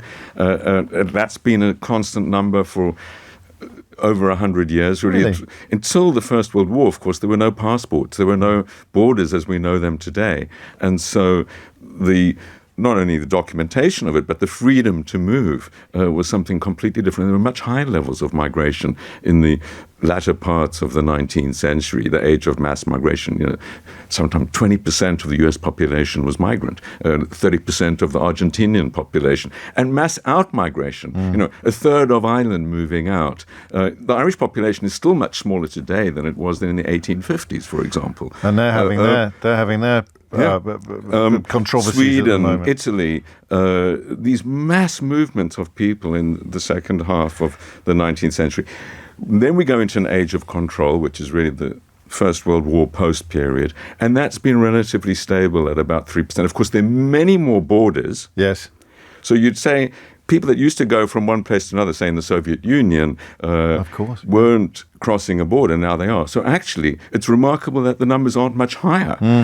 Now, because the world's population has grown, the actual numbers are higher, but not the share. Well, I presume it's got something to do with majority and minority populations, because the migrations that you describe, whether it's the Irish outgoing or the American incoming, they weren't necessarily accompanied by the sort of performative cruelty or the rhetoric that we associate with some forms of migration, but others were. So I've been reading recently about attempts to blame the Dutch for the Great Fire of London or the expulsion of the Hansa merchants from Elizabethan London. There's always that scapegoat element has always been there, despite the facts. Yes.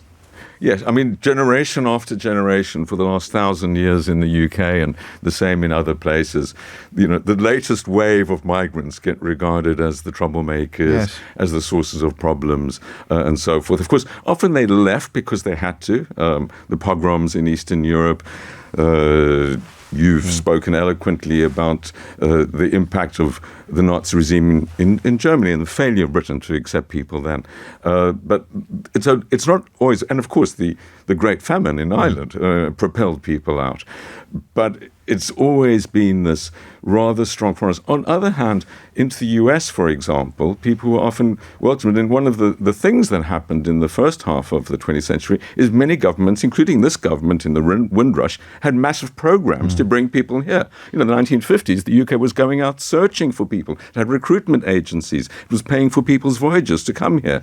So it's not always been that the state has been anti-migrant. And yet the population is always susceptible to being pushed into that position, which makes one element of your work, the measurable impact of migration on the societies that immigrants come to, simultaneously crucial and frustrating, because you'd think, well, if only everybody understood this, then we could park this forever and get on with the business of proper politics. Yeah.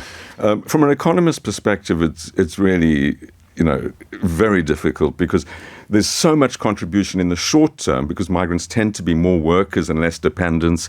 They perform absolutely vital services, and a lot of what we blame as the problem, like the pressure on the NHS or the pressure on housing, migrants are a big part of the solution.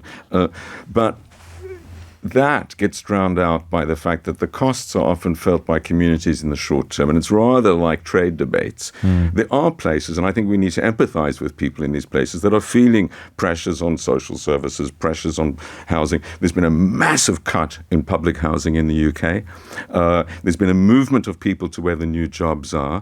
And so people are experiencing this and saying the foreigners are to blame. And I think we need to deal with the problem as part of the solution to making people feel more comfortable about immigrants. Because all of these factors are more likely to get worse than better, regardless of what politicians do. If they manage to somehow stem the flow of humanity, then things like falling fertility and indeed climate change are going to change everything. Absolute disaster. I mean, if Nigel Farage were to achieve his ambition of net zero, the NHS would collapse. Public transport systems would collapse. Housing would become much less affordable because there'd be much less construction. The economy, immigrants are not only in the short term doing just to the be clear, work. you mean net zero migration as opposed to net zero carbon? I never thought he'd take that one. I think that's a policy as well. So, yes, exactly. So if you literally, and he will throw around words like necessary in order to sort of... Yes, but then what is necessary? Is a doctor or a nurse in the NHS? Is someone in a care home? Is someone working?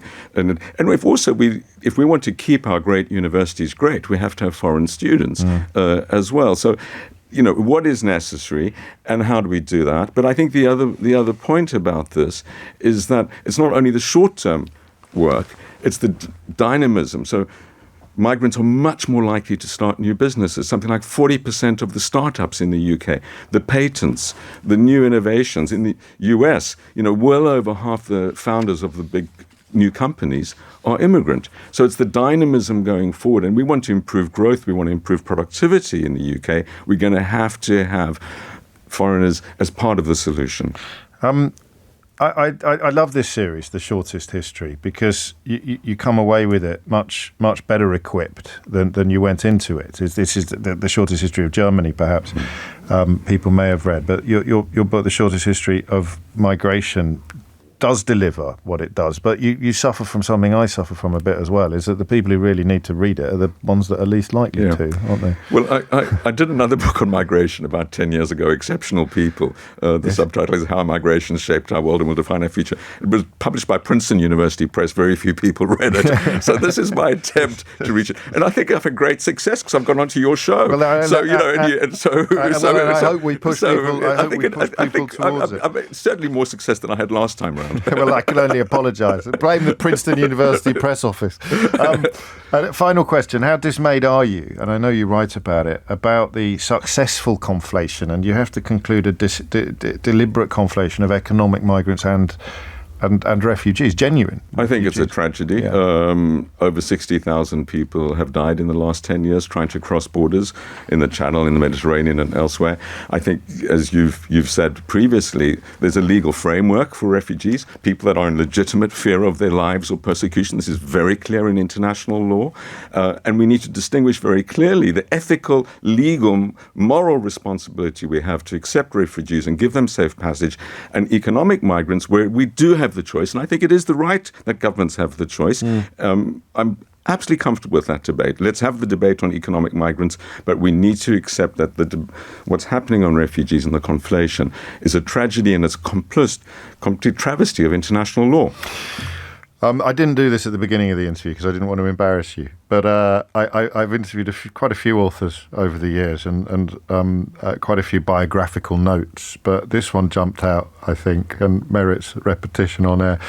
Ian Goldin served as an advisor to President Nelson Mandela and has been knighted by the French government. That's not a bad little double, is it? And it's it was a dream come true, and it's a story of a refugee going back to contribute to the country, because I was involved in anti-apartheid. I left South Africa. I was working in Paris. In fact, when he was released from the prisons, he had spent 27 years.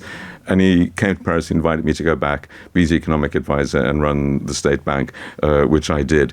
But that, it's a story which is related to the brain drain question of the circular migration and being able to contribute back home. And you brought it in bang on 12 noon as well. You're a natural, Ian Goldin. Thank you so much. Thank you so much for having me on your show. It's an absolute pleasure. The Shortest History of Migration is out now. And the day job, I should remind you, involves being Professor of Globalisation and Development at the University of Oxford. Not only must you read it yourself, but I bet you can think of some people who would benefit from reading it as well. The time now is 12 noon. James O'Brien on LBC. It is 3 minutes after 12 and you are listening to James O'Brien on LBC. I want to do this next topic, and I'm not currently sure how it's going to work. I know that there is a lot of it about. The phrase that is used, and this will give some people listening a very large heads up on exactly where we're going next. So just moving away from the politics, picking up on some news that has broken in the course of today's programme. Walter Mitty. It's a phrase that military veterans in particular have attached a certain meaning to. I think in America, the phrase false valor is more common, and it involves people who lie and or exaggerate their military service. And it is in the news today because a Chief Constable, no less, the Chief Constable of Northamptonshire Police, has been suspended for lying and exaggerating his naval rank, length of service and achievements. He claimed he'd reached the rank of lieutenant in the military and that he was a military negotiator in Haiti in the 1980s. And it turns out that he was not. He also was photographed repeatedly wearing medals that he had not earned. He was suspended last October when these allegations emerged. He is now being dismissed without notice. 32 years as a police officer, coming to a juddering halt, in part because he wore a medal that was only issued to Falklands veterans. And at the time of the Falklands War, this chap would have been 15 years old. There's also, that's called the South Atlantic Medal. He claimed it was gifted from his older brother, but that was proved to be bogus when it was shown he had not applied for it until October 2023. I mean, he essentially, as the prosecution contested, he kind of lied. He tried to lie his way out of lies. It was a member of the public that contacted the then Police, Fire and Crime Commissioner, Stephen Mould, to complain about Mr. Adderley's wearing of medals and military service record. And that's the bit, that's one of the bits that intrigues me most, because ex-military are infuriated to the point of apoplexy by this kind of thing. And stolen valour is the phrase that we're looking for, apparently. It's a good one, isn't it? Stolen valour has an emotional ring to it as well, which reaches places that Walter Mitty doesn't reach, because there is a sense of theft of honour from the people who have actually done these things and made these sacrifices and run these risks.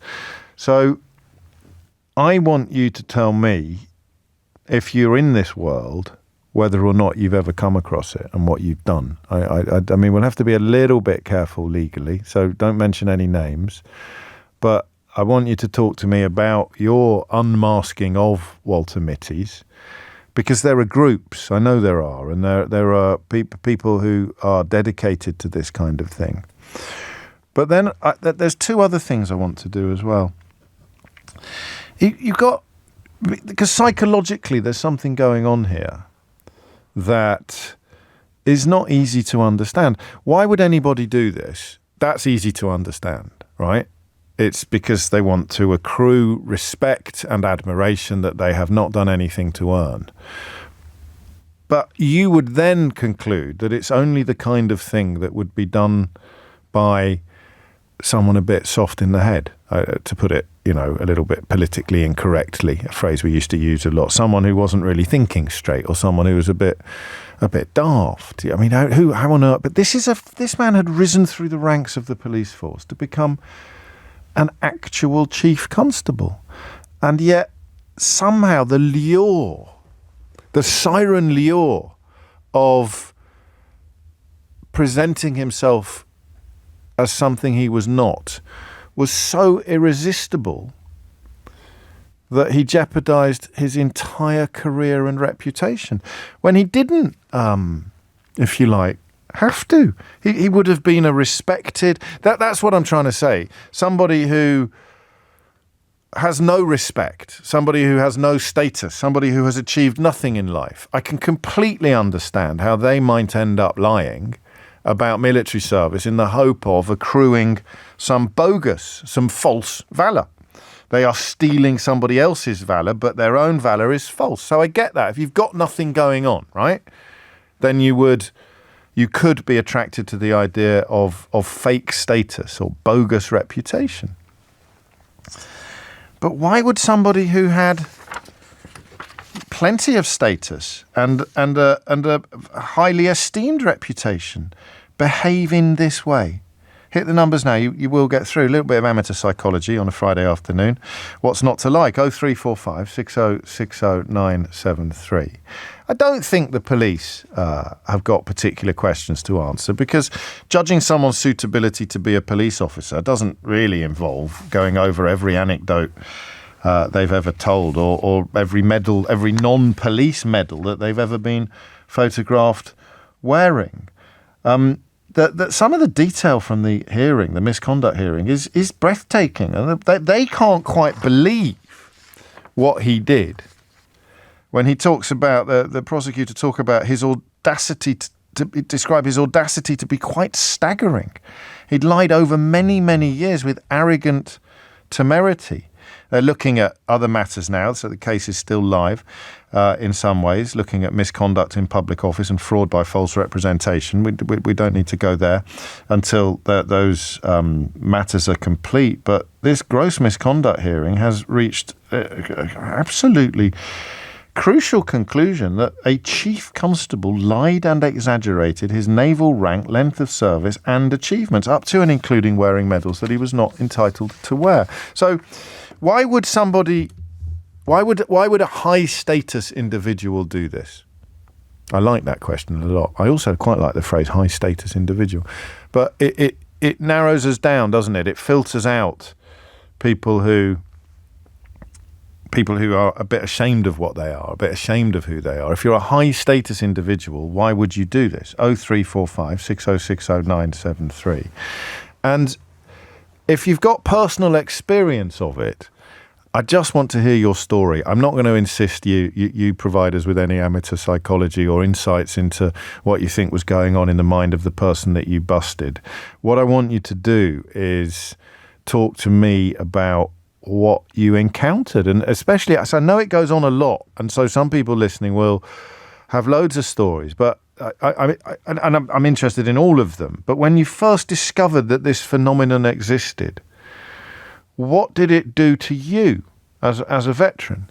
What is the peculiar psychological process that you go through when you find out, or when you encounter someone seeking to steal your valour? That's a much better phrase, isn't it, than Walter Mitty. Walter Mitty, of course, refers to a famous story of a very ordinary, sort of middle-brow man who spent his entire life constructing magnificent fantasies in his head in which he was always the hero. And that's going to be part of the answer to the question. But I'm fascinated by, A, why a high-status individual would do it, and B, by how widespread it is. And I guess the best way to address the question of how widespread it is by talking about people who've encountered it, talking to people who have come across it. The number you need, as always, is 0345 6060 973 is the number that you need. I'm going to read you something, because it plays into my question about high status. And again, as I often mention to you on the programme, I've got no way to... I've got an idiot's corner there, quickly. Let me just grab that. There we go. I've got no way of establishing whether or not this is completely true, but I've also got no reason whatsoever to suspect that it might not be. This, I think, comes from a former colleague who says Nick's behaviour is completely beyond reason. As you say, he was genuinely one of the most respected police officers in the UK, not just the rank, but as a constable. He was leading the division when Dale Cregan killed 2 of his officers at Greater Manchester Police. He slept in his car in his office rather than going home until Cregan had been found. He left GMP after knocking heads with the then useless... I won't read the next bit out, Kev. I'll take your word for it, but I don't know that I'd be able to back that one up. During his time at Northampton, he's been a game changer. He's known for his ideas and his straight talking across the police community. I'm absolutely amazed. I love it when that happens, when someone who's listening to the programme can provide us with immediate context and insight into why a story is so staggering. Because this is not the kind of person you would expect to engage in that sort of behaviour. He has offered his own apologies, saying that the hurt I have caused to veterans of the armed forces was one of the most painful aspects of the case, because I come from a very proud family of veterans. And that, in a way, is the other question. Why does it hurt so much? Given that his lies in no way minimise your service or your sacrifice, why do these acts of stolen valour, these examples of Walter Mitty behaviour, why do they hurt? Why do they rankle just so much. We'll get stuck into all of that after this. James O'Brien on LBC.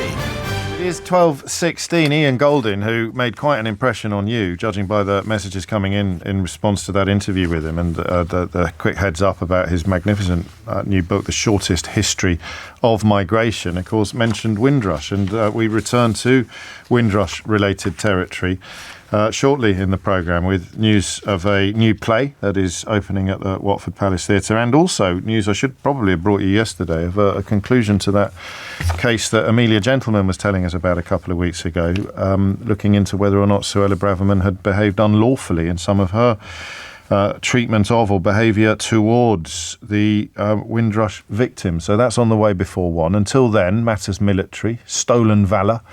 It hurts so much, writes Steve, because no one, and I mean no one, knows what it was like at the front line of service, which was later recognised with a medal. So thank you for that, Steve. And when you've come across it yourself, face to face, that must be mad. John's in Oakley. John, what can you tell us? Hi, James. Hello, John. I'm a military veteran. I've done 8 years in a parachute regiment. I was in a hospital for a surgery on my shoulder. Yeah. When I was in between medication, or I thought I'd get the bus into town. Yeah. There was a guy at the bus stop. He had his leg missing. He'd obviously been amputated at some point. I got chatting to him, and I said, if you don't mind me asking, how did you lose your leg? He said, I lost it in the war in Afghanistan. And I said, oh my gosh, it must have been really terrible. I said, what battalion was you in? He said, parachute regiment. I said, boy. Wow, I'm in the parachute regiment. No, this is his worst. This is his worst nightmare, isn't it? Which battalion? Which company? It was quite a while ago. I don't really remember, and I couldn't lay into the guy he's got his leg missing. Yeah. And I didn't really know what to say, and it's stuck with me ever since. And I've had a few sort of, Waltz sort of talk to me in the past, and Waltz. That's it. Waltz is what you call them. Yeah. But you'd never come up. Legends, and and you do get people embellish things, but that was particularly just such an awkward situation. I didn't really know what to say, and I don't really know what he gets out of it. I do. A couple of my pals Go on. Have genuinely lost limbs in Afghanistan on Herrick 13. A guy called Pat, and I remember he was staying at a hotel, and he got talking to a guy in the elevator, and he told me about it. He got talking to a guy in the elevator. He went down, had his meal in the hotel. His meal had all been paid for him by this gentleman. Oh yeah, and he with a message, thanks for your service. So I don't know if there is a financial gain to a lot of people. I mean, because he didn't ask for the money, but someone went out of their way to do a really nice thing for but they might get a bit of that. But I just think that most people would be impressed, and they wouldn't have the knowledge to ask the questions which to you are fairly straightforward and innocuous. Roulette, isn't it? Yes, it is. It is. A lot more sort of angrier people than me. He could have got himself into some right old bother, couldn't he, with that? So what did you do? Did you just sort of change the subject or let it slide? Because he knew that you knew, didn't he? In that moment, he knew I knew. Yeah. I knew that you knew that he knew that you knew. I was just and then just walked away and got on the other side of the bus. It was just horrible. Do you know what you reminded me of then? Do you remember when Donald Trump was being interviewed about the Bible by some Christian sort of evangelists, and they asked him what his favourite bit of the Bible was? Do you remember? All of them. Yeah. And he said all of them. I thought that's what your man was going to say. What battalion were you in? What troop were you in? I said, all of them. That's what I thought. Yeah, and that's another fantasist, albeit in an entirely different context. Answer. Yeah. All of them. Oh, I love that, John. Thank you. And I mean, would it be fair to say that people who had, in my experience, and I've got a few mates who've served, it's not the older generation thing that we were talking about on the anniversary of D-Day. People do talk about their service. They are able to talk about it, but they don't boast about it. And so you could probably get a bit of an alarm bell going off if someone was a little bit too in your face about the service or not? I think so. I mean, it's quite handy for times like this because I can actually contribute to the conversation. Yes. But I don't think anyone. You're not putting your hand up in polite company saying, "Let me tell you about this. Let me tell you about this. Let me tell you about this." Yeah. I mean, but that's a personality thing. I mean, there is a lot of people. You call them army barmy. You know, they're a bit. Yeah, well, you wouldn't call them army barmy, but I can call them army barmy, and they live and die with you wake up in the morning, everything's military. And you can all day, understand why, but they have at least done the things that they talk about. Exactly. So it's a different world entirely to a waltz. John, top man, thank you. God, imagine that. I just as someone who loves stories, immediately thinking about what's going through the mind of the liar in that case when he's obviously got it off pat that he lost his leg in Afghanistan, and then rolls the dice on what regiment he claims he was in, and then all of whatever the opposite of all your melons coming up on a fruit machine is. They've all the worst things imaginable have lined up in a row because he's got John standing in front of him asking him questions. 22 minutes after 12 is the time. Another John in Glasgow this time. John, what would you like to say? Hi, James. Hello. How are you? Very well. Nobody asks you that. Well, I know. I think they work on the presumption that I'm all right, but it's nice that you took the time, John. How are you?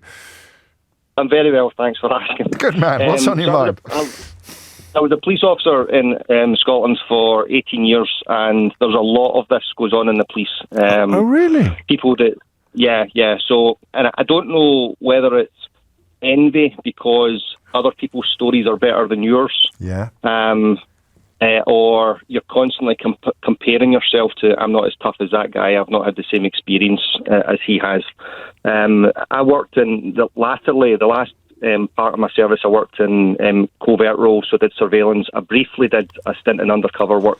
And the covert arena is full of people like that. Right. I mean, yeah, just real Walter Mitty characters. I remember once speaking to a senior officer who had, and I'll be careful with the details of this, he had represented that he had gone to Europe on an undercover job to buy a submachine gun. Yeah. And he told the story as if it was him that had done it. And he told the story in front of the guy who had actually done it. Oh, no. Who just kind of, and he just kind of smiled and went, yeah, cool. So it was on the grapevine, as it were, this mission. And he'd heard it and then just nicked it and passed it off as his own and not realised he was there. He was there. I know. But he didn't. He didn't blow the whistle. He didn't blow the. It didn't say, "Hang on, mate, that was me." No. But the officer who was passing it off as his own, he had been involved in the operation, but was not the undercover operator. You surprise me. But the more I think about it, perhaps the less surprised I should be, because you're describing people who are already in covert roles. They're already undercover or working in surveillance. So they're not. It's a bit like the story that has launched this conversation. I would have expected the culprits to all have done nothing, to be working as, working in a crumpet factory or something, not to actually be in the world that they're in and then exaggerating what they've done in that actual world. Yeah, and what's interesting about this with that senior, the Chief Constable who's been fired, is that he could have risen through those ranks, mainly doing administrative roles, because that's possible. That career path is really possible. So a non-operational police service. I've heard that. Well, he was very. I don't know if you heard the message I read out from a former colleague describing what he did when Dale Cregan had killed two officers on two of his officers in Greater Manchester. I don't think that is the case here. I think he seems to enjoy a great respect from some of his former colleagues, which is why the levels of shock surrounding what's happened are so high. Yeah. But I take your point. But as your story proves, you could be in that world and still lying about it. Thank you, John. Good Lord. And Declan says, you better watch out that there are no Waltz phoning in, James. You'd need some front, wouldn't you, to try that. But I'm supremely confident that we haven't had that problem so far, and I'm pretty confident we won't be having it moving forward. So I go to Kevin in Rochford, and he tells me what his service was, and I'd have to then go, oh yeah, prove it. I don't think that would help anybody. Kevin, what made you pick up the phone? Thank you for taking my call, James, off the programme. Thank you, mate. I served on HMS Rill from 1980 to 1983. Yeah. We left Portsmouth in late May, early June 1982, and we only went down as Ascension Island Guard ship. Right. So of the 8,000 miles between UK and the Falklands, we covered 4,000 miles of it, and we spent about 2.5 months off Ascension Island. Right.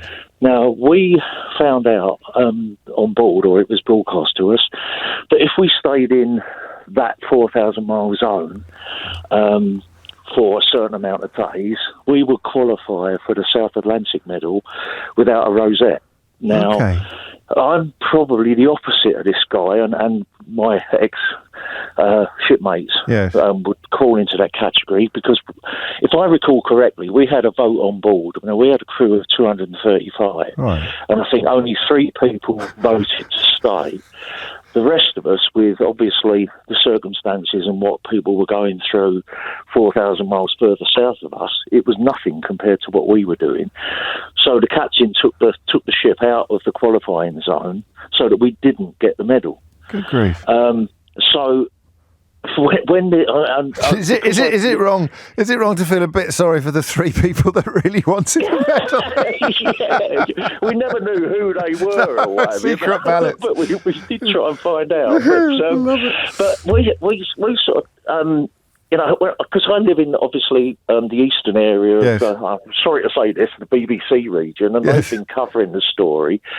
And I sort of took the view that, I work in a commercial world, and you meet people of sort of dignitaries and etc. And this guy has gone out to public engagements. He's borne that medal, lived that, and like I say, on the back of what people were contributing, both in effort, sweat, time away from home, let alone injuries and death.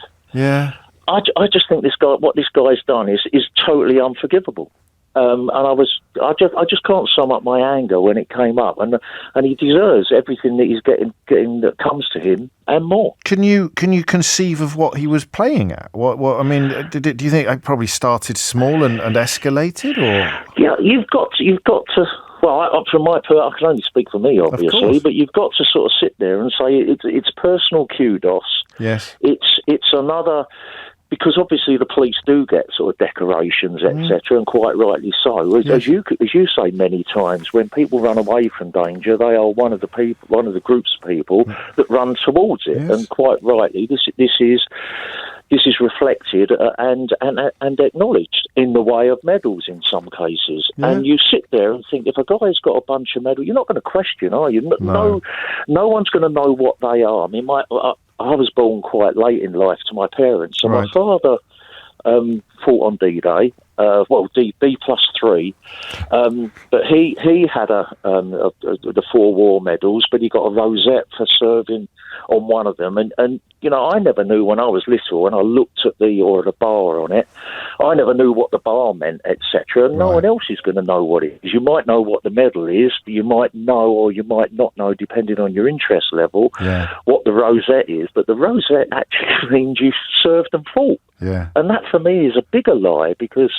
as I say, compared to what people went through, to try and live on the back of that, that's disgusting. You are, yeah. I do get it, and that's why some people go to so much trouble. So some people who speak, if you like, fluent medal, they know exactly what everything means. That there's Facebook groups, isn't there? And there are people constantly trying to work out. You see someone collecting for charity with a chest full of medals, and it's sad that there's a temptation to check. But stories like this remind us why there is.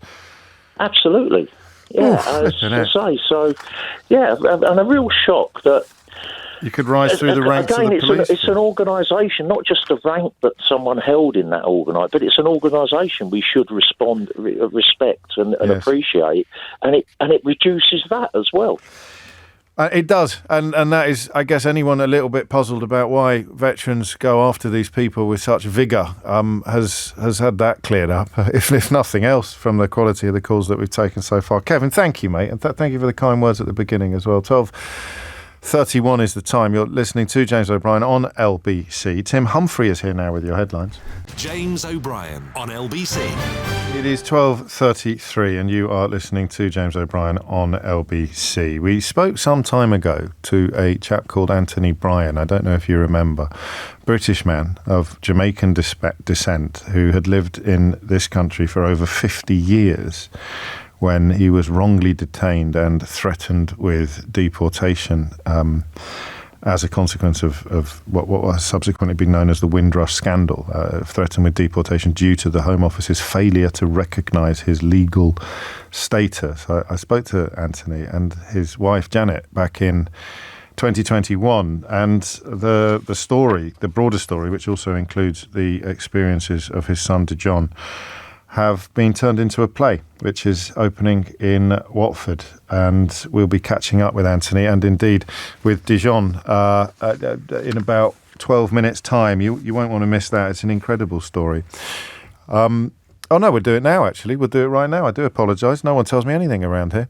Or at least when they do, I'm not paying attention. Anthony, it's great to see you. How are you? I'm good. Where are you? I'm in Jamaica at the moment. So that's nice. And I think Dijon is with you. We'll speak to him briefly. But what do we know what elements of the story? Where does the play begin and end? Well, as far as it begins in the opening in Watford. No, I mean the story. The story. Which bit of your story does the play focus on? Well, it focuses on the what I went through, the beginning and what I went through. They denied me British citizenship, and then tried to deport me. And it just the same as the movie Sitting in Limbo. Yes. They're following the same story as Sitting in Limbo. And they arrest me, they put me in detention, gave me a ticket to come to Jamaica, although I didn't know Jamaica at the time because I left at 9 years old. And they just followed the story of Sitting in Limbo as the story of Sitting in Limbo. Have you found it helpful? I mean, Sitting in Limbo did amazing business, won a BAFTA. It's now, as you say, been adapted for the stage. Have you found what was it like watching the story, which you're both in and as a viewer, in one sense, not in at the same time? How did it affect you emotionally? Well, it did affect me in the sense that I always thought I was British until Home Office came involved and told me, well, I'm not British, and they wanted to deport me. But it was a bittersweet kind of thing because it was distressing that in the fact that they wanted to get me out of the country where I thought it was my country. Really, I still love England, but I don't like the Home Office. I think that's reasonable. What I'm interested in, because when we watch it, we can't quite believe it. But when you watch it, you're watching you. So, I mean, were there moments, this is a really silly question, Anthony, so forgive me in advance, but were there moments watching your own story where you struggled to believe that this had actually happened to someone, even though you knew it had happened to you? Well, that is true, because although I was watching the story, I couldn't believe that was my story. That's what I went through. Yeah. Until I saw on the screen itself. Then it dropped, the pin dropped. Or whatever. And they've done a good job, have they? You're pleased with how I know you won't have seen the play yet, but you were very pleased with how the film portrayed events. I was pleased the way the film went. Obviously, some of it was fiction, whatever, but the majority of it was true. Poetic license, I think they call it. And of course, 164 members of that generation were wrongly deported. So the story has ramifications and continues to resonate long beyond your own experiences. And indeed, that's correct. In one way, it continues to resonate within your own family, because I know Dijon is visiting you in Jamaica at the moment, and I'll speak to Dijon now, because the reason why you're visiting your father is part of the unfolding and continuing scandal, I think, Dijon. Yes. Hello there, James. How you doing? I'm good. How are you? Yeah, precisely. I'm okay. Basically, the reason why I'm out here visiting my dad is because my dad wasn't fit to travel. And I guess this is what we keep missing. The Home Office requested that a DNA test needed to be taken by me and my dad to prove that he is my dad. My dad is unwell and cannot travel back to the UK at the moment, which is why I've now come here to visit him. What? So the DNA test is to establish his credentials rather than yours? Well, it's to prove that I am his child, yes. And why does that need to be proved? Forgive me. Well, so basically, they said that, so we've put in a claim for compensation, and they said that I have to prove that my dad is my dad. One of the ways they said I could prove it is if I could track down the midwife that was present at my birth. Another way they said if I could find what do they call it? You know, the doctor's appointments that you have before you give birth. Yeah, prenatal. So, the prenatal, antenatal clinics. If we could find one of the nurses to remember my dad. I see. So this was to help you avoid having to go all the way back to Jamaica. They were trying to come.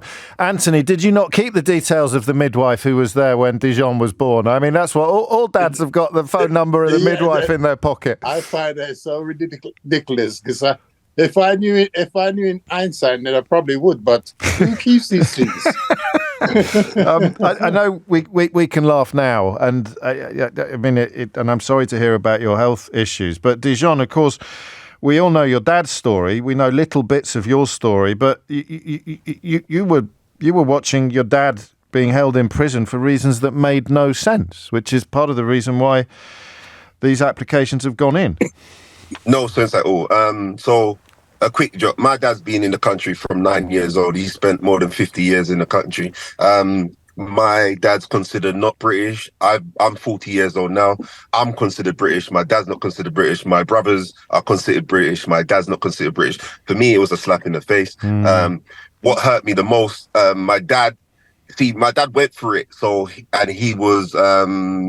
He was obviously being detained. What hurt the family the most is seeing him behind bars for not being involved in any crime, just living his day-to-day life, you know. And then he was locked up, then released, then locked up again. The phone call that really hurt me the most is when my dad was inside and he called and just said, you know what, I'm just going to sign any paper that they put in front of me just to go home because I just don't want to be in prison anymore. And that's the part that hurts me the most, you know. Of course it does. Of course it, and I've spoken to your dad about this before, but I haven't asked you. I presume that when it first happened, you thought it would be sorted in about an hour. You thought something, you know, this is such an obvious error. Correct. So my thing is this. Like my dad's, like I said, my dad's been in England since 9 years old. Yeah. He's never left the country. So if somebody's been in the country for 50 years and then you're now telling them they have to go home, where is home, James? Just tell me that. Do you understand what I mean? I do. I even said to my dad, because I used to visit my grandma. My grandma's since passed now, but I used to visit my grandma, and I said to my dad, when I left Jamaica in 2007, the Burger King was on the left side of the road. And when I came back, it was on the right side of the road. And they didn't move the Burger King, they moved the road. So I said to my dad, if you haven't been in Jamaica in 50 years, I guarantee you there's no way you're going to find where we used to live. That's an amazing thing. And impossible, I think, and you wouldn't be the only person to conclude this, that there is a form of institutional racism in play from the Home Office on every single page of you and your family's story. Well, I'm not going to say that there's racism. I would just say that some people just are looking the other way, because the way I see it, it's just it's night and day. Like my dad's been, like I said, my dad's been there for 50 years. They won't accept they won't accept my birth certificate because they believe my birth certificate. Even though my dad's on my birth certificate, that's not enough evidence. I mean, that last bit there is extraordinary. So they think either you faked it in order to lodge a claim, or that it was faked when you were born for as yet unspecified reasons.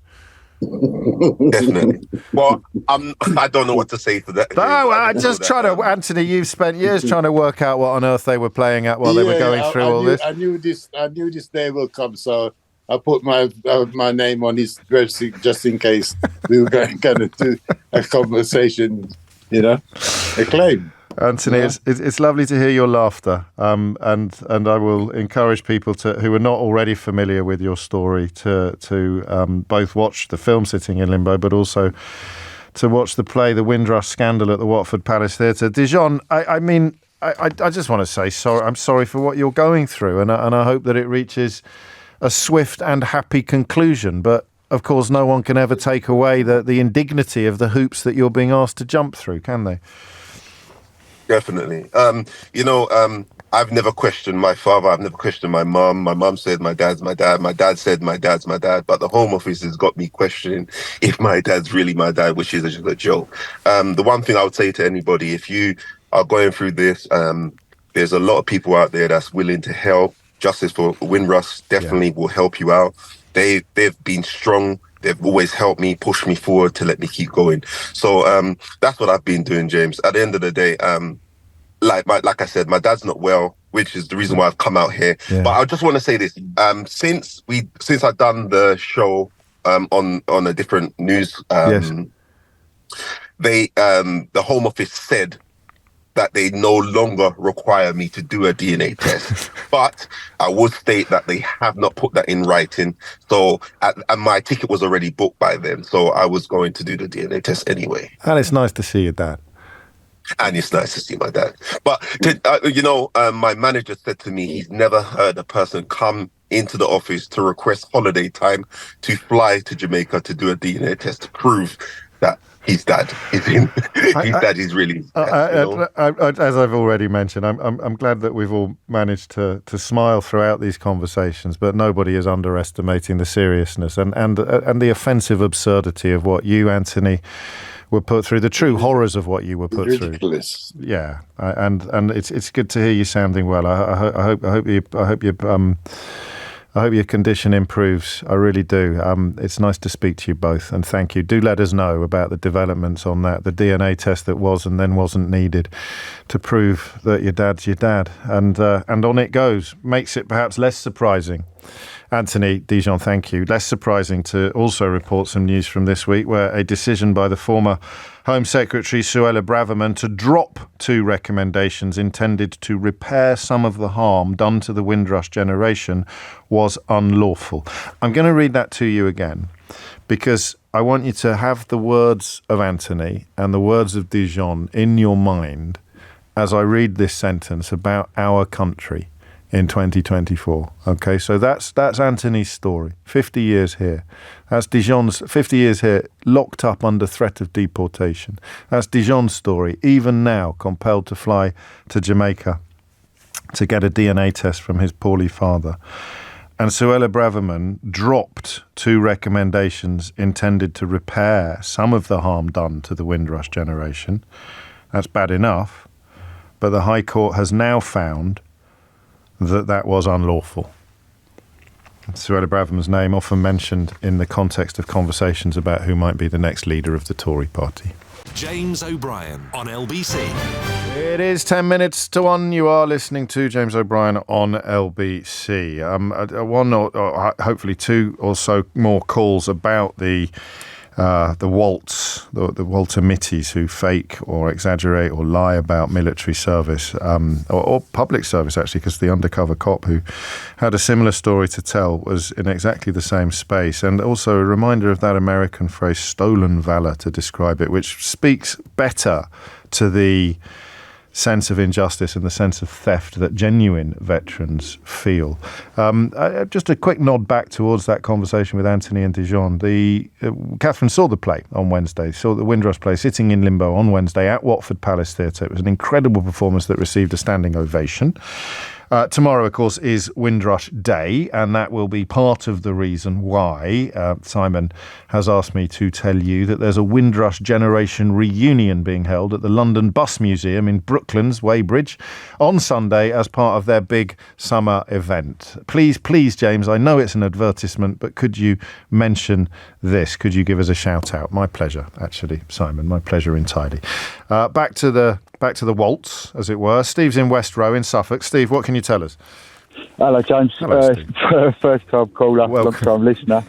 I'm bricking it, mate. I'm telling you, I'm proper bricking it. Given what I already know, I already know about what you've done in your life. The idea that you find this nerve-wracking is frankly ridiculous. Get on with it, man. Right. I've got a few theories behind why this fella's done it. A little bit of background on me. I've done a little stint as a prison officer in London, and then I come out of there, and then I luckily got into close protection for about 10 years. And we used to see these sort of fellas all the time. I think sometimes they felt very intimidated by what sort of job they were walking into. Yeah. I think sometimes it was like a psychological cloak they'd sort of wear around themselves to sort of say that I'm this character and I'm going to act like that character, to big themselves up. Yeah. But also had me chuckling as well, thinking of that guy off in the office, the Gareth, creepy one. With his gun belt round his shoulder with his mobile phone in it. They're the sort of characters that we used to have. They'd put the radio clip into the bottom of the radio like they were putting a magazine in the bottom of a gun, and there's a thin line. I mean, I get the point at which it ceases to be ridiculous and becomes offensive is interesting as well, isn't it? Because this police officer has obviously crossed that line. I never found Gareth in the office offensive. I always found him entirely ridiculous. It's when we move into the area where it feels like they are stealing the honour or the reputation of the people that have actually done these things. I think that's when it changes. Yeah, that's right. You'd have, I mean, there were guys that had come out of 2-2, right, or had been bootnecks like Marines and stuff like that really knew their onions, and they knew their stuff. And then you'd have these guys that were insinuating that they had been part of that. Oh, I could tell you some stories. I've seen some things in my time. You go, oh yeah, what's that then? What's that? What have you seen? Basically, like one of this had insinuated that he was part of 2-2. Right. But it later turned out that it was in the army, but he was part of a signal squadron that was attached to it and didn't get to go on the Gucci part of the mission. Yeah. You know what I mean? Gucci he was in the background. Steve, thank you. I love that. There's nothing to be nervous about. You've got a very infectious laugh. But again, it's evidence of people who've done a bit of this, but were desperate to portray themselves as having done more. So I came at this backwards. I'd always presumed it would be people like Gareth that were making it up completely, as opposed to people like the ones that almost all our callers have told about, except the fella in the bus shelter at the very beginning, who've done, and like this police officer, who've done quite a lot to be proud of, but have not done anything like the things that they claim that they've done. It is full disclosure time, and this week's is lovely. It's also particularly pertinent. This is one of the rare occasions where the radio show and the podcast cross over quite perfectly, because we were talking about class and culture only a couple of weeks ago when Sally Lindsay, the legend that is Sally Lindsay, rang in. You will know her from Mount Pleasant, the Madame Blanc mysteries. You'll know her from Coronation Street, I suppose, but first came to the public attention playing Twiggy's girlfriend in the royal family, and she's done it all, and now writes and produces and creates, and she has a wonderful story. Beginning her showbiz debut is the stuff of legend. I'm not going to spoil it by telling you what it is, but if you watched Top of the Pops as a child in the early 1980s, probably late 70s, early 80s, and you don't know why that is relevant to Sally Lindsay, you're in for a lovely surprise when you actually listen to Full Disclosure. But here is a little flavour of her view on something I completely agree with, which is the snobbery surrounding soap operas in this country, even from an acting point of view, when in fact the work that's done on them is as good as anything you'll see in a Hollywood blockbuster. People don't understand about returning dramas, they call them nowadays, don't they? But you literally have to rely on how raw you are as an artist. Yes. You have no time at all. So there's no sort of sitting deliberating. You know, one of my best friends is Saran Jones, and we talk about this all the time, that we're out of the traps when we go on set. We're out of the traps. And we always finish early because of that, because we don't sit and ponder our existence. Right. It's done. And it's from there, because it's a raw thing. And any actor that's worked on a soap, I will hire an actor that's worked on a soap over someone else, and that's a horrible thing to say, but I will. It's not. It's like saying someone who did rep in the 50s. Yeah, exactly. We won't. You get any messing out of them. They turn up, they know the lines, they're on it, and it's because of this rawness they've got, and it's such a talent. There's so many people went through Coronation Street and thought it was beneath them, and then they were gone. Right. Within weeks. How interesting. So they turn up with an attitude. Absolutely, yeah. That's interesting. You know, oh, God, believe her in Manchester. It's awful, isn't it? And then they do that comedy, like, northern accent that people put on. Whereas authenticity is what delivers the moments that the audience want. But it's not just the actors, it's the writers, it's the directors. Absolutely. I mean, the craft and the talent involved in doing a show like that is off the... Why is it? Is it because private schools have dominated drama for so long, or the London drama schools, so they just think this is some sort of end of peer entertainment? Absolutely. I mean, and also there's that stat that 50% of soap writers are women. When it gets to mainstream television, which I love, it's 14%, James. Is it really? Yeah, and that's horrific. And it's because this bloke doesn't know this bloke and didn't go to that school. And I remember when the Oxford and Cambridge boys tried to write an ep of Coronation Street, and God love them, and they'd write in this sort of strange sort of vernacular that even my granddad didn't. Well, I don't even think anybody ever did. No one ever spoke. Goes to the foot of our stairs. And there was one time I remember Cy Gregson. He won't mind me saying. We were told to stick to the script. So he did. Right. Because he had a photographic memory, so he could stick to the script. And it was so ridiculous, so they had to go again. I don't know why I enjoyed that so much. Partly because Sally's so lovely, and because the story she had to tell resonated with me across all areas of my life. Cy Gregson, for those of you who don't know, is of course the actor who plays Steve MacDonald on Now.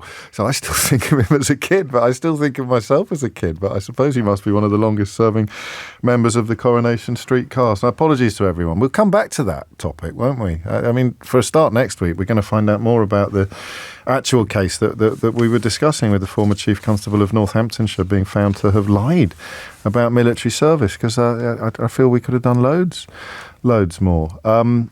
But that is it from me. I just give you a quick heads up. Sitting in Limbo is still available on iPlayer if you want to watch the dramatised version of what happened to Anthony Bryan, our guest earlier, and his family. But if you missed any of today's show, you can listen back on Catch Up on Global Player, the official LBC app, where you can also pause and rewind live radio. Download it now for free from your app store, or head to globalplayer.com. Coming up at 4 on LBC, it's Tom Swarbrick, but now it's time for Sheila Fogarty. James O'Brien on LBC.